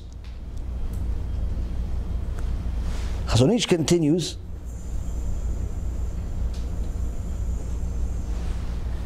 He says history is a great source of wisdom, showing the way for the wise. Since people love to express novel ideas and receive the adulation of an audience, many lies have cropped up in the history books. For human beings do not hate falsehood by nature, and many actually love it and play with it. He says, we see throughout all of history, and we learn from it. One of the things we learn is that people love to hear themselves talk. People love to hear compliments about themselves. Because of that, they don't want to bring you the old news. They want to bring you the new news, meaning something of their own. They don't want to tell you what Rambam said. They want to tell you what they think of the Rambam. They don't want to tell you what HaShem said, the pshat, the simple meaning of the Torah. They want to tell you their new novel chidush of what they think he meant, even though nobody agrees with them. They don't want to tell you what the halacha is based on Rabbi Yosef Karo. They want to tell you what the halacha should be based on the understanding they have of today that perhaps Rabbi Yosef Karo did not have 500 years ago in his medieval times. This, Rabotai Yekarim, is the Achilles heel of Judaism. The moment we think that our chidushim, our novel ideas, our new insights are more important than the sages that lived before us, that's the beginning of the end of Judaism. The so-called modern Orthodox, Reform, Conservative, Open Orthodoxy, Rational Judaism, all of these different movements from the basic foundation of Judaism. What in essence is a movement? Movement is you're moving away from what was there. No one calls Orthodox Judaism a movement because that's the base. But there is a conservative movement, Messianic movement, Reform movement, Modern Orthodoxy movement. There's always movements. Why are you moving so much? Why don't you stay where it was? Why don't you stick with it? No. We're more rational. We're more this. We're more that. And what ends up happening, Abutai, is people give too much value to their own thoughts. One of the Gdolim in America, Rabbi Yaron Feldman, Shichyeh, writes as a rebuke to a certain Rasha that decided to write his own thoughts in a book that was really unknown until he was put on cherem. And he talked about what is really the problem here. So the problem is that after the Gdolim told him, this book has foreign thoughts that are not accepted among Am Yisrael, not accepted among Gdolei Yisrael. You're talking about evolution. You're talking about Darwinism. You're talking about the sages making mistakes according to you. You're talking about how the series of events that Hashem listed in Bereshit, when He created what, wasn't really in that order. In essence, the Torah has mistakes in it. You're saying things that are not acceptable among Am Yisrael. You cannot publish such a thing. You have to remove him from the shelf. Not only did He not remove him from the shelves, but He sold him even more after this became public, because He made a public campaign. And as a result of this, as a result of him making his rebuke from the sages and his ignoring of this rebuke a public campaign, in a short time, Rabbi Yaron Reuven writes, most people were convinced that the ban had no basis or reason, and that he has been unwarrantedly victimized. And his campaign made signatories appear easily swayed, meaning the Gdolei Yisrael that signed against this Rasha, he said, look, these are just foolish people. They were just fooled because they don't speak English. So they don't really know what they were reading. Somebody fooled the Gdolei Yisrael. Somebody fooled the biggest rabbis in Israel. Like they're just regular people.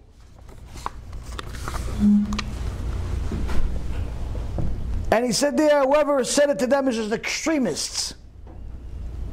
They didn't sufficiently check the accuracy of the claims. He made them look naive. And as a result, many thoughtful, observant Jews were beset by a crisis of confidence in a judgment of the signatories, judgment of the Gdolei Yisrael. This was an extremely vital crisis, since these authorities constitute some of the greatest Torah leaders of our generation, authorities upon whom all the Jewish people rely for their most serious decisions. More importantly, it threatened to make any of their future signatures on public announcements questionable. And the irony of it all is that the books which had originally been written to defend the honor of the Torah became one of the most potent vehicles in our time for weakening the authority of the Torah. So these books that were questioned by Gdolei Yisrael and put on ban became more popular as a result of the ban because of how this Rasha reacted to it. And how does he explain himself? He explains that everything that he has an explanation. There is another Gadol that says it. He distorts different facts. How come there is a different chronological order in the Torah for when Hashem created everything against your book? Oh, that's because you see it as a principle in the Torah that there is no chronological order to the things in the Torah. Rabbi Yaron Reuven says this is the most absurd thing in the world. He's using a principle that has nothing to do with that to serve his purpose.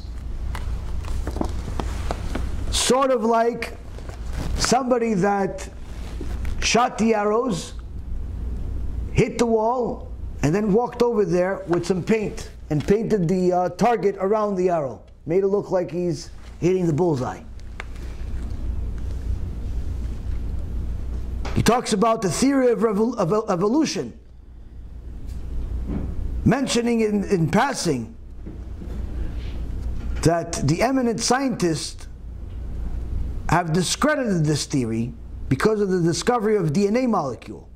But he gives the theory of evolution enough credit as if it's fact.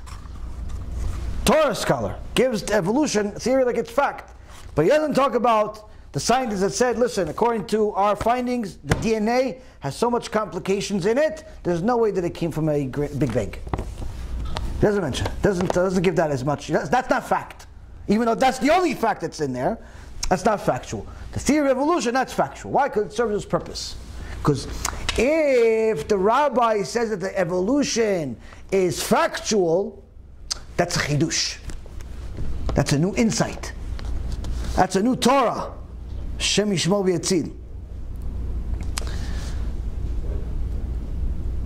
Says that the explanation that he has in his book have no basis in any commentary or midrash, and clearly violate the plain meaning of the Torah. Interpretations which have no basis in the written or oral Torah, or which contradict the tradition of the Midrashim and the commentaries are perversions of the Torah and may be classified as megaleh panim b'Torah, shelo ke'alacha, meaning distorted interpretations of the Torah, which are forbidden to study. What Aaron Feldman also is in essence trying to tell us is that this person, if he doesn't do tshuva for this, has no share of the world to come. Because that's what Torah says. Someone to megaleh panim b'Torah has no olam haba.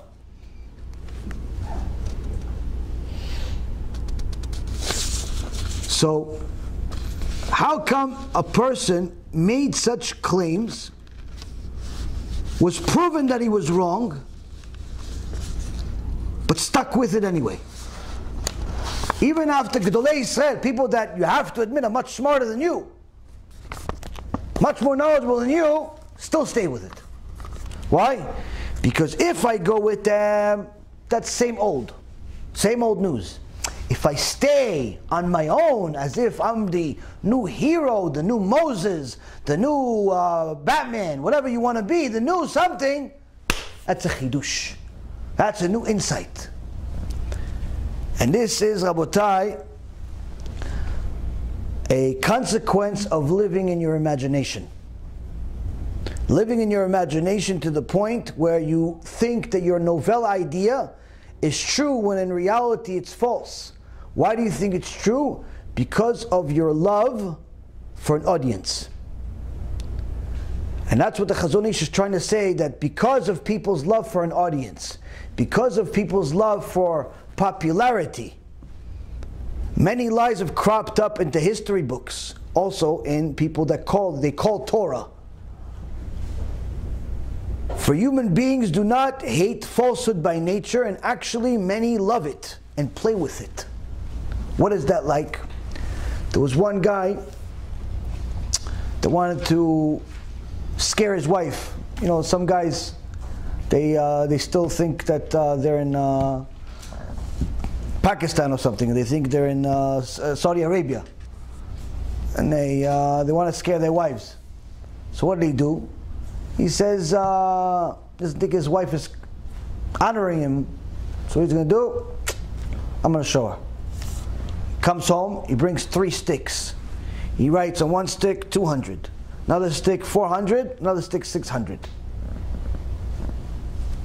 His wife says, what are these sticks? These sticks are, I take whatever I'm going to take every day to work, and it says 200, I'm going to kill 200 people. It says 400, I'm going to kill 400 people. It says 600, I'm going to kill 600 people. So one day he takes 200, comes back to see 200 with this stick. Next day, 600. Next day, 400. Next day, he took 2 sticks. The 400 and the 600. Comes home, see, 1,000 people today. The wife says, who's this crazy guy? Where are these people? Where are these bodies? What's going on with this? Where does he come up with this stuff? She decided, okay, I'm going to follow him today. He takes 2 sticks. She follows him. She realizes he's just a joker. So she comes up to him with a mask on. He doesn't know who she is. She takes one of the sticks and runs away. When he comes home, he says, no, so what'd you do today? He says, oh no, today is I had a tough time. He goes, where's your stick? Where's your stick? You took the 200 stick today. He goes, no, see, that's the thing. I was attacked by 400, so they stole my 200 stick. Said, you liar, here's the stick. What's the point? Point is, the guy fell in love with his lie. Fell in love with his lie, he wanted to have fun with it too. Wanted to have fun with a lie. Sometimes people live their life this way. They lie so much, they start living a lie. I knew a person like this, a few people like this, where they literally believed their own lie. One guy truly believed that he's a multimillionaire, even though he had to have 2 jobs just to pay the rent. He had to have 2 jobs just to pay the rent, but he believed he's a multimillionaire. We tell people, yeah, I got a plane and a boat. I'm going there this weekend. The guy was a limo driver on the weekend, but he says, I'm going on a weekend to my plane and boat. He was taking people to a plane or a boat, but he wasn't riding on the boat. But in his mind, he thought this. Another guy thought he was a famous movie star. famous movie star. Yeah, you saw my film? Yeah, that's right. Yeah, it's any given Sunday. Yeah, I'm in it. And for years, we're like, what is he talking about? So we actually watched the movie, and we didn't see him anywhere. We're like, where are you? He goes, what do you mean, you didn't see me? Like, no, we didn't see you. No, it's the last scene. I'm one of the reporters in the background. My film. He says, you saw my movie, like he's the main actor. In his mind, he was the main actor. In his mind, he had one line, he said something, the whole film is about him. In his mind, lived in imagination. And there's many people like this. Many people like this, that they not only live a lie, but they have fun with it to the point where this is the life they know. They don't even know how to deal with reality. Now, when you're dealing with fools like this, I mean, again, to save yourself from them is an understatement. The problem is, what if we start living like that? Because we start believing our own lies. Sometimes people do that with their tshuva, where they start thinking that they're much more righteous than who they are. All of a sudden, the guy started keeping Shabbat 6 months ago, a year ago, 2 years ago. All of a sudden, okay, yeah, that's it. Oh, you did tshuva, Baruch HaShem, Chazak Baruch. Yeah, I'm learning all day now. Oh, good. Well, you working? No, I gave up work. I'm an avrech now. You're avrech. 6 months ago, you didn't know how to read anything, but now you're avrech already, automatically. Okay, Baruch HaShem, Chazak Baruch. Chazak Baruch. Atzlacha rabba. Listen, you have some, what? You know, yeah. Well, I don't understand. What you know? What? Speak English. What do you know? You know, you have Avrech. Why? I know Avrechim. In Yerushalayim, I send the money every month. Yeah, you have something for... Oh, you want me to give you money because you decide to be an Avrech and be unemployed? It's my problem? No. They're Avrechim for 20 years. I know they're learning. You're just a joke that just started 6 months ago. I don't know if I'm going to invest into you. But you just don't want to work. It's not because you want to be an Avrech. You just decide you're going to be an Avrech. You didn't even ask a rabbi whether you should be one or not. Many people, they think they're over the right. Oh, better yet. Listen, Rabbi, can you just give me like a goodbye message? Goodbye? Were you killing yourself? What happened? No, I'm giving up the internet. Giving up the internet? Where you going to Rabbi Shimon style? You going to the cave? No, that's it. No more internet, no more phones, no more computer, no more nothing. Now, Rabbi, that's it. Just me and books. A week and a half later. Rabbi, can you put me back in the group again, please? What happened to Rabbi Shimon Bar Yochai? What happened to the cave? What, the crow didn't come with the olives? What happened? This is what happens when you live in imagination land. You think you're more righteous than you are. Start taking on things. They look halacha. No one told you you're supposed to do it. No one even told you you're allowed to do it. Rabbi, I can't come to the shiur tonight. Why? What happened? Something happened? No, I'm fasting. You're fasting? What, Yom Kippur? I forgot. I'm getting old. No, Rabbi. No, it's not. I'm just fasting every Monday and Thursday. You're fasting Mondays and Thursdays? Why are you fasting Monday and Thursday? You have a death in your family every Monday and Thursday? What happened? No, tikkun, Rabbi, tikkun. You just did tshuva 2 years ago. What tikkun? What fast? Go learn some Torah. That's a tikkun. Who told you to fast? Who even gave you permission to fast? No, but I saw this rabbi said it in the lecture over there. Yeah, for him, not for you. He could do it. He's already learning Torah for 60 years straight.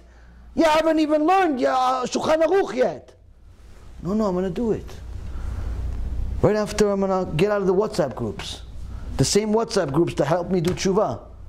The same YouTube channel that helped me get out of Gehinnom. People decide to do things because they think they're bigger. They live in imagination land. The worst yet, but this is not as bad as the others, but this is bad because it makes everything more complicated. I'll explain. The worst thing that could happen to somebody when they do tshuva is if they have a surplus of money and they have a fast trigger finger. Why? Day one, they haven't even completed the Chumash yet, they buy an entire library like this. They haven't completed the Chumash, but they buy an entire library like this. Mistake and a half. Why? Because in the beginning, it's really cool to have all these books. It's amazing. It's Kodesh Kodeshim. You're bringing Kedusha to your house. So you think it's a mitzvah. I just spent $5,000 on books, Rabbi. Aren't I a tzaddik? No. The books being on your shelf do not make you a tzaddik. You know what makes you a tzaddik? You read all those books. But the fact that you bought all of them is a mistake. Why? Because what happens is the Yetzirah makes you feel like you're a tzaddik because you just bought the books. So now people come to your house like, hey, come see my books. Come see my books. See my books? That's Gemara, Shulchan Aruch, that's the Mishnah, that's the Baalei Tosfot. No, it's all of them. That's the Midrash Rabbah, Me'am Loez, that's the Zohar, Tikunei Zohar, that's the Chumash, it's commentary, that's the Tiferet Israel, that's the Chazon Ish, that's the... You're going to start, you know, all you know is the names, because that's all you saw, the cover. What's inside the book, no clue whatsoever. But every time somebody comes to your house, you tell them, yeah, how, Tiferet Israel, yeah, I got that. What, you got, what, Gemara? Babli or Yerushalmi? Actually, I have both. You know what? What do you want, the English translation or the French? I have that. Oh, come to my house, I'll show you. You start feeling righteous because of the books you own. You start feeling righteous so much, you forget to read the books. You forget to read the books. You don't read the books. You have a bunch of books. You don't read the books. You know how many times in all libraries, the books are pristine. You could resell them as new. 5 years after they were bought. Resell them as new. Now, of course, all of us are victims of this fast trend. I'm one of them also. I bought some books more than I needed at times. But the point is that when you do it in the beginning, it's much worse. Why? Because in the beginning, it makes you feel righteous when you're not. But even worse, it becomes a tool that Satan uses to discourage you. Why? You finally started reading the Chumash. You finished Sefer Bereshit. Half your neshama already came out of your body by the time you finished it. It's like, whew, wow, I gotta read all 5? With the commentary, Rabbi? Wow, one time, right? No, every year. What do you mean? You read that book every year? Yeah. Really? Twice. What? How do you, when you have time to eat? This is actually standard. If you were 6 years old, you would expect to do that. They don't get it in the beginning. I had one guy see me, goes, so you read that book? Yeah.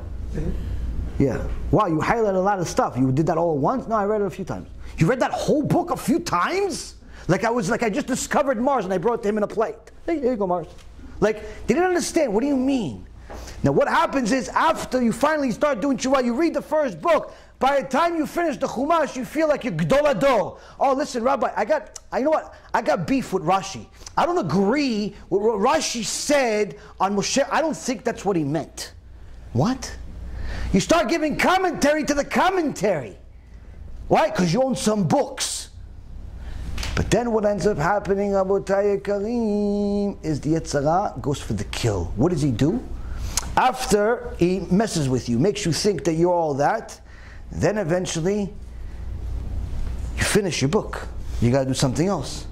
So what does he do? He's like, look, you're good at this. Why move to something else?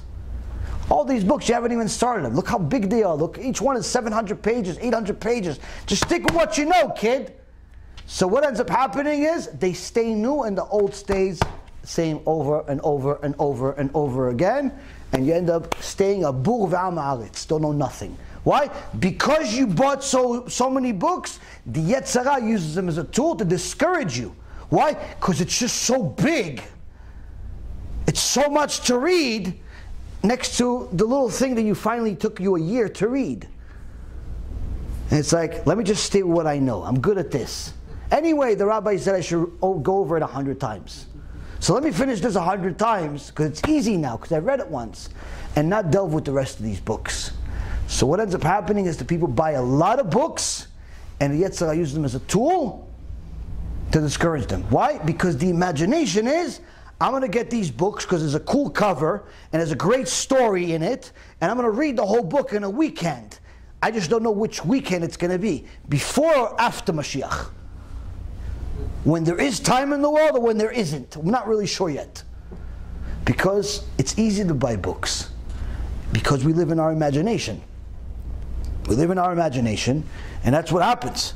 Now, people know everything that we're saying is in essence their own personal battles. It's true, but the Chazon Ish finalizes this point by saying the wise have to sift through the various versions in order to find the truth and discard the lies.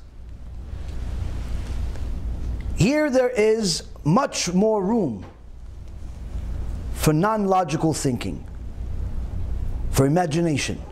For the nature of imagination is to pass its verdict before the intellect has managed even to prepare the scales by which truth and falsehood can be weighed. The imagination, or the imaginary way of thinking, decrees in an instant what must be true and what is false. So here, the Chazon Ish gives us an instruction for life. Not only do we need to determine where do we stand now, but we have an active mitzvah, an active role in the world, which is to go through things that are in our life already and will appear tomorrow, and constantly and actively decipher whether this is true or false. Whether this is true or false. Why? Because the lies are plenty. They're so plenty, it's hard to tell. Because most people are optimistic, and they think, okay, surely there are lies, but the majority is true.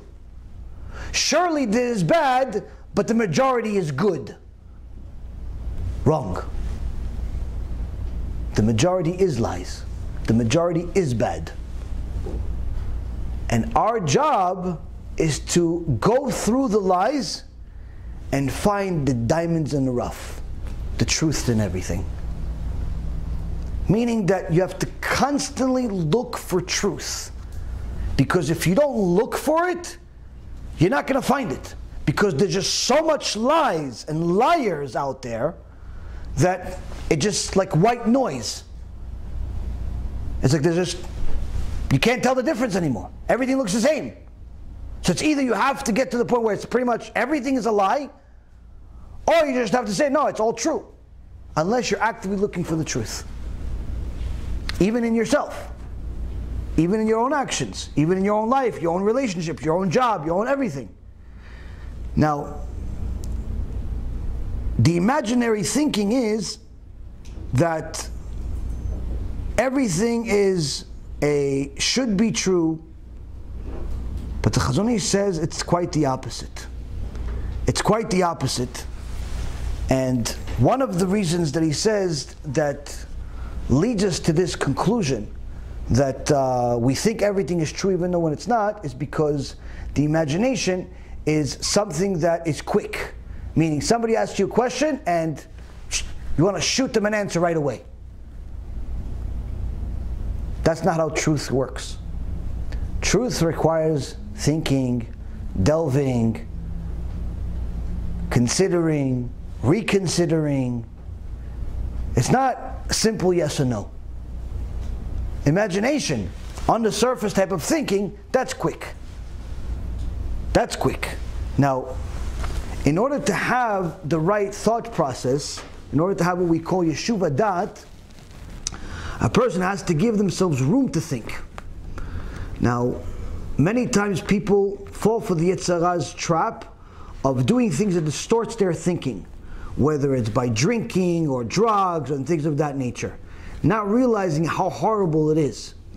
Many times people go to Beit Knesset, and let's say on Shabbat, and on Suda Shlishit, they'll have a few drinks, thinking, oh, it's a mitzvah, it's Suda, right? You could have the drink, but you can't go pray after. Someone just asked me today, or yesterday. He said, listen, we went to shul, and everything was good, we had Suda Shlishit, but all of us had some vodka, a celebration, and then went to pray. Is that okay? According to Halakha, no. If any one of you felt anything after you had those drinks, you're forbidden from praying. HaShem killed 2 of Aaron's sons for that. Now if you had a drink and you didn't feel anything, okay, then you're allowed to pray, no problem. But the second you felt something, you started getting warm, you started getting buzzed, not allowed to pray. You have to wait for the feeling to go away. Yeah, but then I'll miss minyan. It's better to miss minyan to get death penalty from heaven. It's cheaper. Cheaper. It doesn't require a casket. And the reality is that people do a lot of things because they don't think. They think, what? It's Suda Shlishi, therefore I can drink. Yes, you can drink, but you can't go pray if you still have the feelings of the drink. Same thing goes with people that use different medicine for pain. Baruch Hashem, I'm an expert in pain. I have about 16 years of my track record of having pain every single day. I'm very good with pain. I know a lot about it. I wish I knew as much Torah as I know about pain. Many times people give in to their pain because it's very difficult to be logical, rational, and patient when you're in pain. I know that. And many times you are desperate. You just do whatever you can. So one of the things that works for a lot of people is marijuana, cannabis. Now, and people think, listen, since it's a plant, therefore it's allowed. It's a plant. So it's poison. That's a plant. Therefore that's allowed too. Cocaine's a plant also. Is that allowed also? What? Is just because something, where do you think everything else comes from? From Mars? Everything is a plant. Everything comes from something. Nothing comes from nowhere. People use this irrational, idiotic excuse because it's a plant, therefore it's allowed. Everything is a plant or something that comes from the world. Nothing comes from outer space. So that doesn't make it allowed. But can you use cannabis for pain? As some? Yes, but doesn't mean you can use marijuana. Meaning, you can use the chemicals in it, the CBD in it, that could help your pain, so long as it, because that helps. There's no question about it. It helps you, use it. But the smoking of the plant itself to get high also, that's forbidden if you have an alternative. Same thing goes with painkillers. Let's say you have pain and you want to use painkillers. Now, if there is no alternative for you, let's say there's 2 possibilities or 5 possibilities. One is the painkiller that's, let's say, prescribed, but it also makes you high. And then there's 4 other ones that don't make you high. You have to try the other 4 to see if they work for you because they don't make you high. But if they don't make you high but they also don't solve your pain problem, then obviously they don't work. Throw them in the garbage. If the only thing that works also makes you high, then you're allowed to use it. But if there is an alternative that doesn't make you high, you have to use that. Why? Because to be high is not something that you're supposed to want.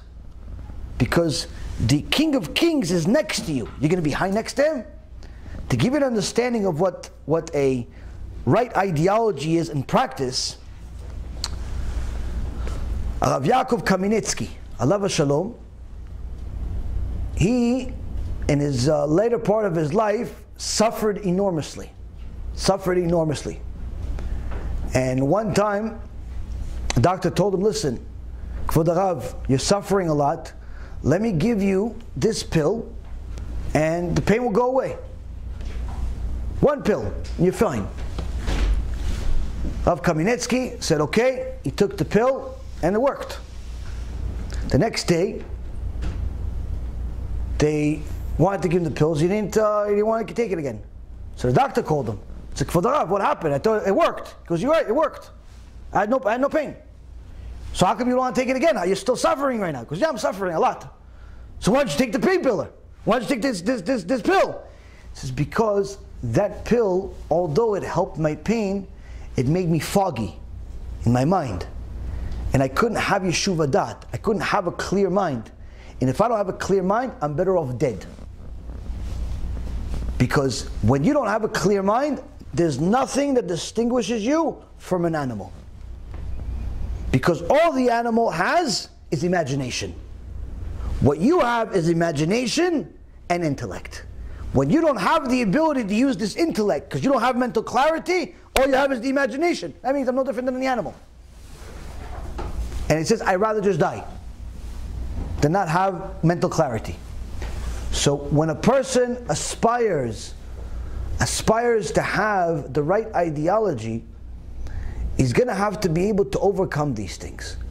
Now to finalize, I'll give you a chidush that I learned today from Rabbi Chaim, from Rav Shlomo Auerbach.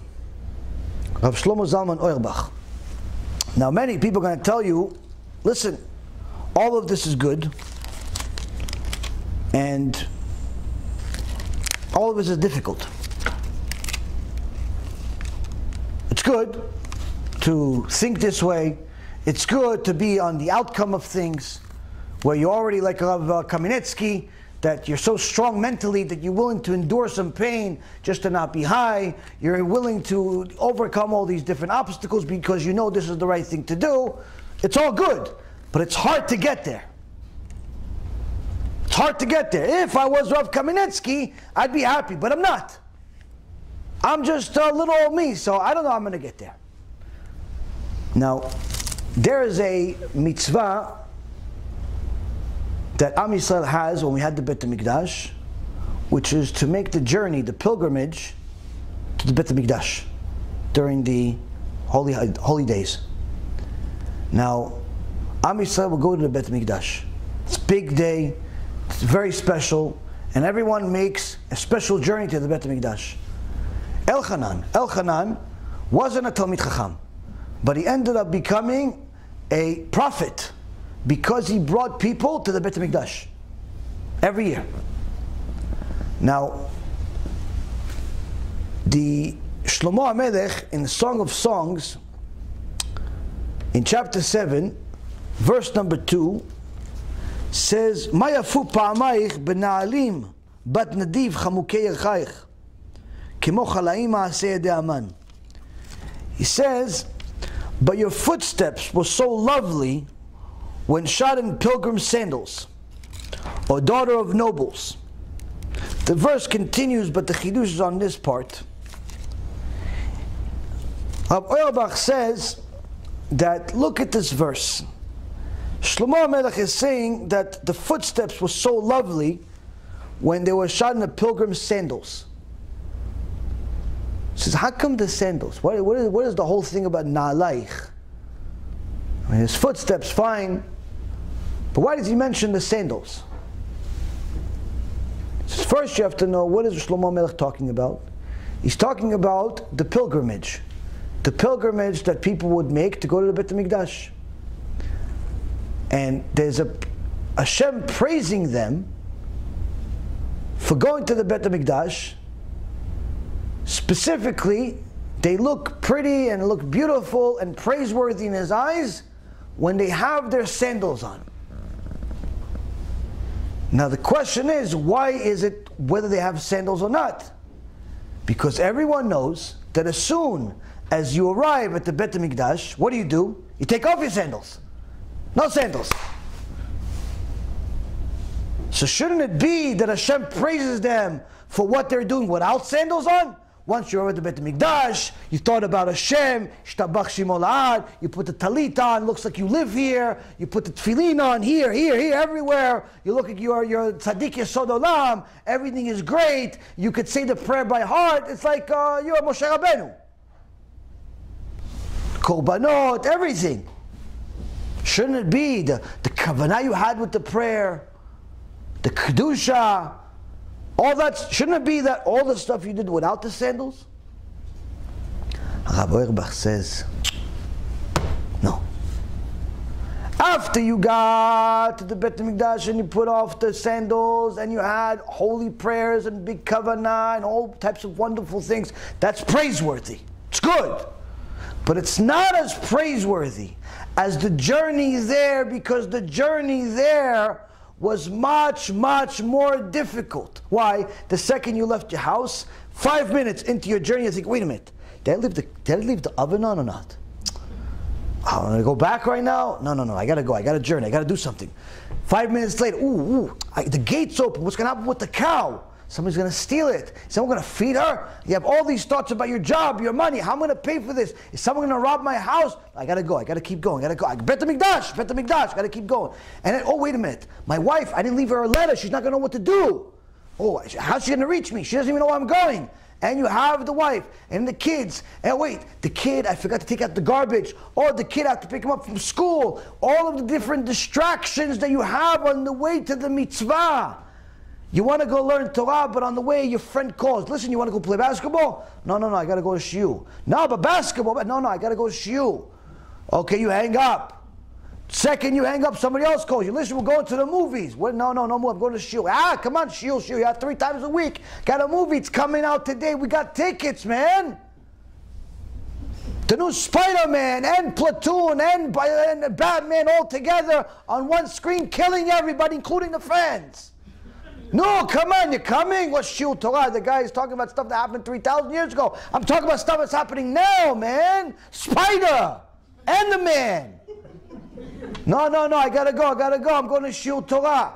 And then a second you share Torah. Hi, honey, you want to hang out with me? Who are you? I'm the girl you're looking at for the last 6 months. You want to go on a date? Listen, my boyfriend dumped me, and I want you to be my boyfriend. No, I got to shiur Torah. Click. And then after that, honey, listen, I need you to help Abba with this and that. What? With the garage. All of a sudden, your mom wants you to fix the garage, and your father wants you to fix the car, and all the distractions in the world. And all of a sudden, the bank calls you. Listen, that loan you applied for, once you come, I want to talk to you about it. No, I got to shiur Torah. On the way to the mitzvah, you have so many distractions that it's a nightmare to finally get there. It's like, alvai, I just get there, even if I fall asleep, at least I got there. And you think, no, I got to the shiur Torah and that was the best. Why listen to the whole shiur? That's the mitzvah. Wrong. HaKadosh Baruch Hu says, yes, it's a mitzvah, what you listen to in the shiur Torah. But the Gemara Masechet Brachot says that the schar, the reward that you got, was for going to the shiur. For going to the shiur, not for being in the shiur, for going to the shiur. Why? Because once you got to the shiur, the Yetzirah was easier. All it was your phone every 2 seconds, someone texting you, which you could solve in 1 second by listening to the rabbi and turning the phone off. But you don't want to. So in reality, you don't want to be in the shiur. You just have nothing to do. Or better yet, some other stuff that's distracting you, which you could shut off in 2 seconds. The bigger Yetzirah was getting here. Getting here was hard. Why? Because it was money, it was the girl, it was the boy, it was the this, it was the that, it was all types of distraction. Just don't go to the Bet HaMikdash. Just don't go. You forgot this and you forgot that and all types of things you need to do. Why don't you just do it next week, this shiur? This stuff needs immediate attention now. And Rabbi Auerbach tells us this is why Shlomo HaMelech, Chacham Mikol Adam, says, look at you. Look at you, look how praiseworthy you are. It's your footsteps are lovely. But when you have the sandals, before you got to the Bet HaMikdash, when you were still wearing the sandals, that's what looks lovely. Why? Because it was hard for you. And that's what HaShem wants. He wants you to overcome your hardship. The fact that it's hard is good. Why? Because if you succeed, then Hashem says, I love you.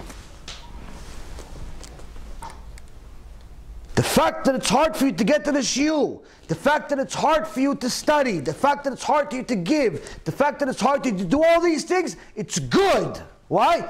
That's what Hashem wants. He doesn't want you to turn to Rabbi Shimon Bar Yochai overnight and pretend like you're in some cave and you're excused from the rest of the world. He wants you to overcome your Yetzirah, your imagination that you have, all of those horrible thoughts that you have. He wants you to overcome them. Yeah, but it's hard, Hashem. Exactly. Because it's hard, I want it. Why? Because if you overcome all the things that are hard for you, there's only one reason why you would do it. Because you love me. You wouldn't do it because you don't think it's good. Obviously, I made the sin delicious. This girl's beautiful. This guy's beautiful. All this stuff is delicious. I made the sin delicious. So the only reason you're going to overcome it on a consistent basis is because you have a connection to me. And more than the sin, and I love you for it.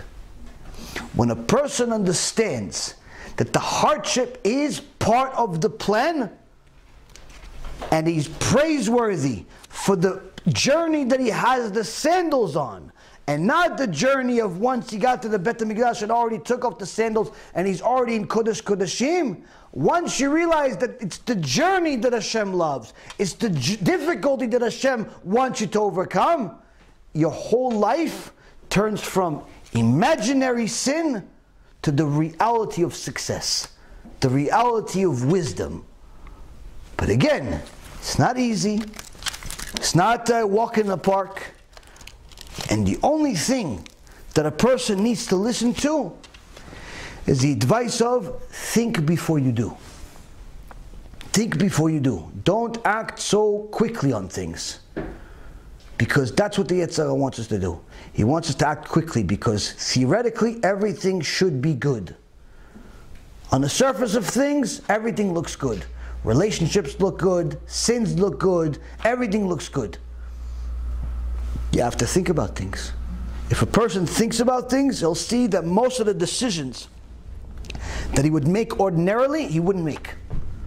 Anytime somebody asks you to make an agreement for any type of financial commitment, automatically, okay, I'll get back to you. When? I'll try to do it by tomorrow. No, but I need a decision now. You may need a decision now. I'm going to get back to you tomorrow. Why? I want to sleep on it. You don't really need to sleep on it. You actually know what you want, but sleep on it anyway. Why? Because maybe if you wait long enough, some thought that you don't have now, you'll have tomorrow. But the salesman is going to try to get you to do what? What the Yetzer Hara tries to get you to do. Commit right now. Trust me, I know, I was a salesman for over 20 years. The best salesman in the world is the one that can make you make a decision right now. Not tomorrow, not next week, next year. Closing. There's a term in sales, always be closing, meaning I got to get you to buy now. Tomorrow, God only knows, you're already going to think about it and maybe say no. I can't get you to think, I need you to commit. But that's what the Yetzer Hara wants you to do. He wants you to commit to the sin. He wants you to commit to now. So what you have to do is get yourself used to, I'll get back to you tomorrow. Even if you don't feel like you need to get back to them tomorrow. Unless it's a mitzvah. If it's mitzvah and you know for sure it's a mitzvah, it's a different story. But for things of this world, mundane things, I'll get back to you tomorrow, I'll get back to you next week. No, but we need an answer today. You may need an answer today. I can't give you an answer today. Suddenly, you'll see that they could deal with tomorrow also. Oh, no, I need the money tomorrow. Okay, so I'll talk to you tomorrow. No, but if you talk to me tomorrow, the money's not going to get till the next day. Okay, so I won't get it. So I won't send it to you then. No, just get back to you tomorrow. It's fine. All of a sudden, it's fine. All of a sudden, it's fine. This, Rabotai, is very important because many times we make bad decisions because we make them too quickly. There was a guy that, in the old days, it was okay to leave your wife for an extended period of time. Today it's not so okay. Today, if you go to the store for 5 minutes too long, are you coming home or are you leaving? No, I'm coming. I'm on the way. I'm just on the highway. You've been gone for so long. I just left 10 minutes ago. Okay, yeah, I'll be home. I miss you too. Rabbi, I can't come to the shiur. Why not? My wife. What do you mean your wife? It's sure it's 10 o'clock at night. She's not sleeping? Yes, she's sleeping, but she wants me to be home. Why? So you can watch her sleep? I don't know, Rabbi, but she says she needs me to be home when she's sleeping. I said, tough wife. Thank God for YouTube. Sometimes the wife is tough. Sometimes the husband's tough. You have to use your imagination. You have to use your imagination of how to deal with them. But you also have to use your intellect too. Why? Your imagination may solve your problem today, but not tomorrow. Your intellect is what's going to help you tomorrow. There was one time a guy that grew up, his father had a successful business, and as his father got older, he said, listen son, I don't know how long I have in this world, but I tell you one thing. Never make a decision right away. Anytime, especially if you're angry, don't make a decision right away. Wait until the next day. I said, okay. Shortly later, the father passed away, and the kid took over the business. As the kid took over the business, he found a woman to marry him, and he ran the business, made a few bad deals, because he was still young, and lost all of his money. He said, listen, I gotta go travel a little bit, try to make some money, and I'll come back whenever we have money. You know, from time to time I'll send you money. Stay loyal to me. She said, okay. In those days it was okay. So he went on a journey, and every so often he would send money without really knowing what's going on. 20 years passed. 20 years passed. He acquired wealth again, and he decided to come back home. Came back home, came back to town, and he came back to the house, and he saw his wife, although 20 years older, still good looking, and looks happy, but then suddenly, some guy walks up to her, and gives her a big hug, and she starts kissing him, and hugging, and kissing her, chill, like, oh, who's this guy? That's it. Takes out his sword, he's like, I'm gonna kill both of them. She didn't stay loyal to me? But then he thought, after he took out the sword, my father only taught me one thing. When you're angry, don't make a decision. Wait till tomorrow. So, he decided not to go there, not to kill both of them. He went to a motel, and he took a rest for the night. The next day, he decided to go to the shul to go ask around about his wife. He says, you know such and such woman? He goes, yeah. You know anything about her? He goes, oh, she's a big tzadikah. Big tzadikah, she helps the community. Yeah, well, she's married? Well, yeah, the poor woman, her husband left her 20 years ago. Wait, so she remarried? No, chas v'shalom, she stays loyal to him, she's great, she's that. She even has a son. She goes, what do you mean son? She went with some other guy? No, chas v'shalom, she's a tzadikah. Who are you? You'd say bad things about this woman? No, I'm just wondering. No, she's a big tzadikah. What her husband didn't know when he left is she was pregnant. She didn't even know. She was pregnant, and then a few months after he was already gone, she had a baby. It's his baby. And now the kid's nice, beautiful kid, 20 years old. He goes, who's this kid? Show me. They start showing him, oh, that's him. Who's that? The same beautiful kid that was hugging the woman the day before is his son. He says, look at that. If I didn't listen to my father from over 20 years ago when he told me, son, don't make decisions right away. Wait a day. If I had just ignored this one piece of advice, not only would it have been a mistake that would have ended my marriage, it would have ended the life of my wife and my son.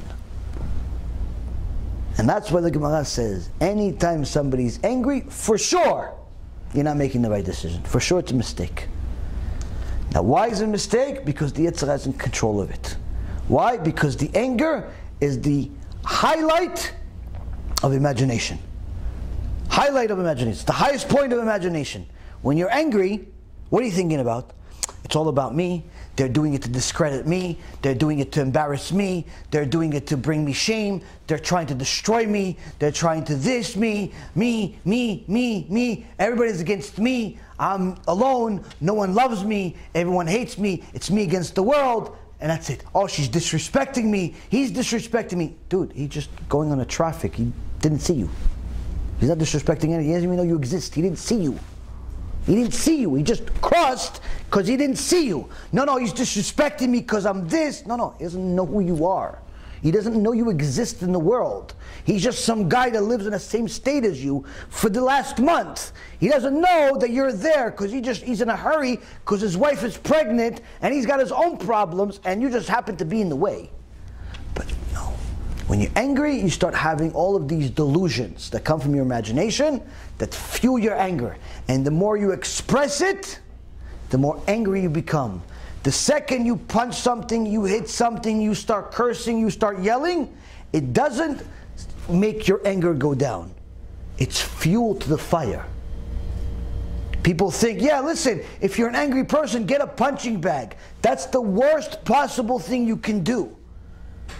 If you get yourself used to being physical every time you're angry, guess what? Eventually it's not going to be a punching bag. It's going to be a person.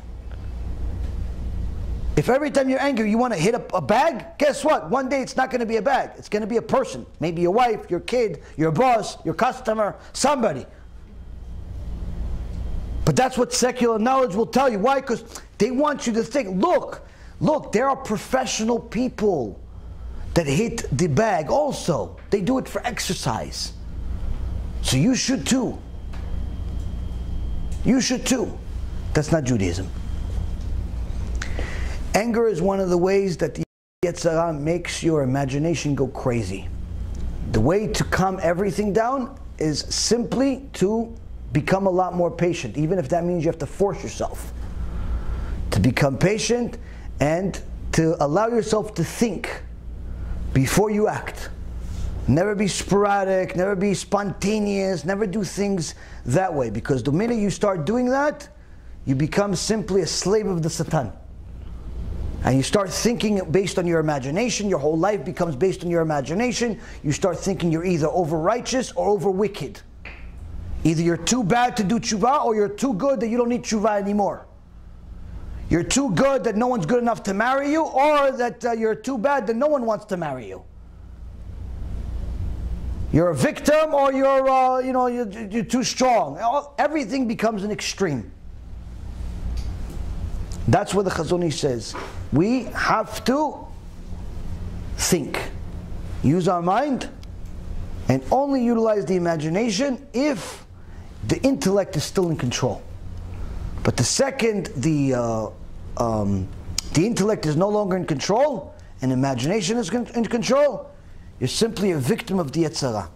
And this is, again, not an easy thing to adapt overnight, but nonetheless, it's definitely something that you can make immediate changes to, just by simply being a little bit more patient with certain things. BeEzrat HaShem, tomorrow we'll continue with the, not tomorrow, Tuesday.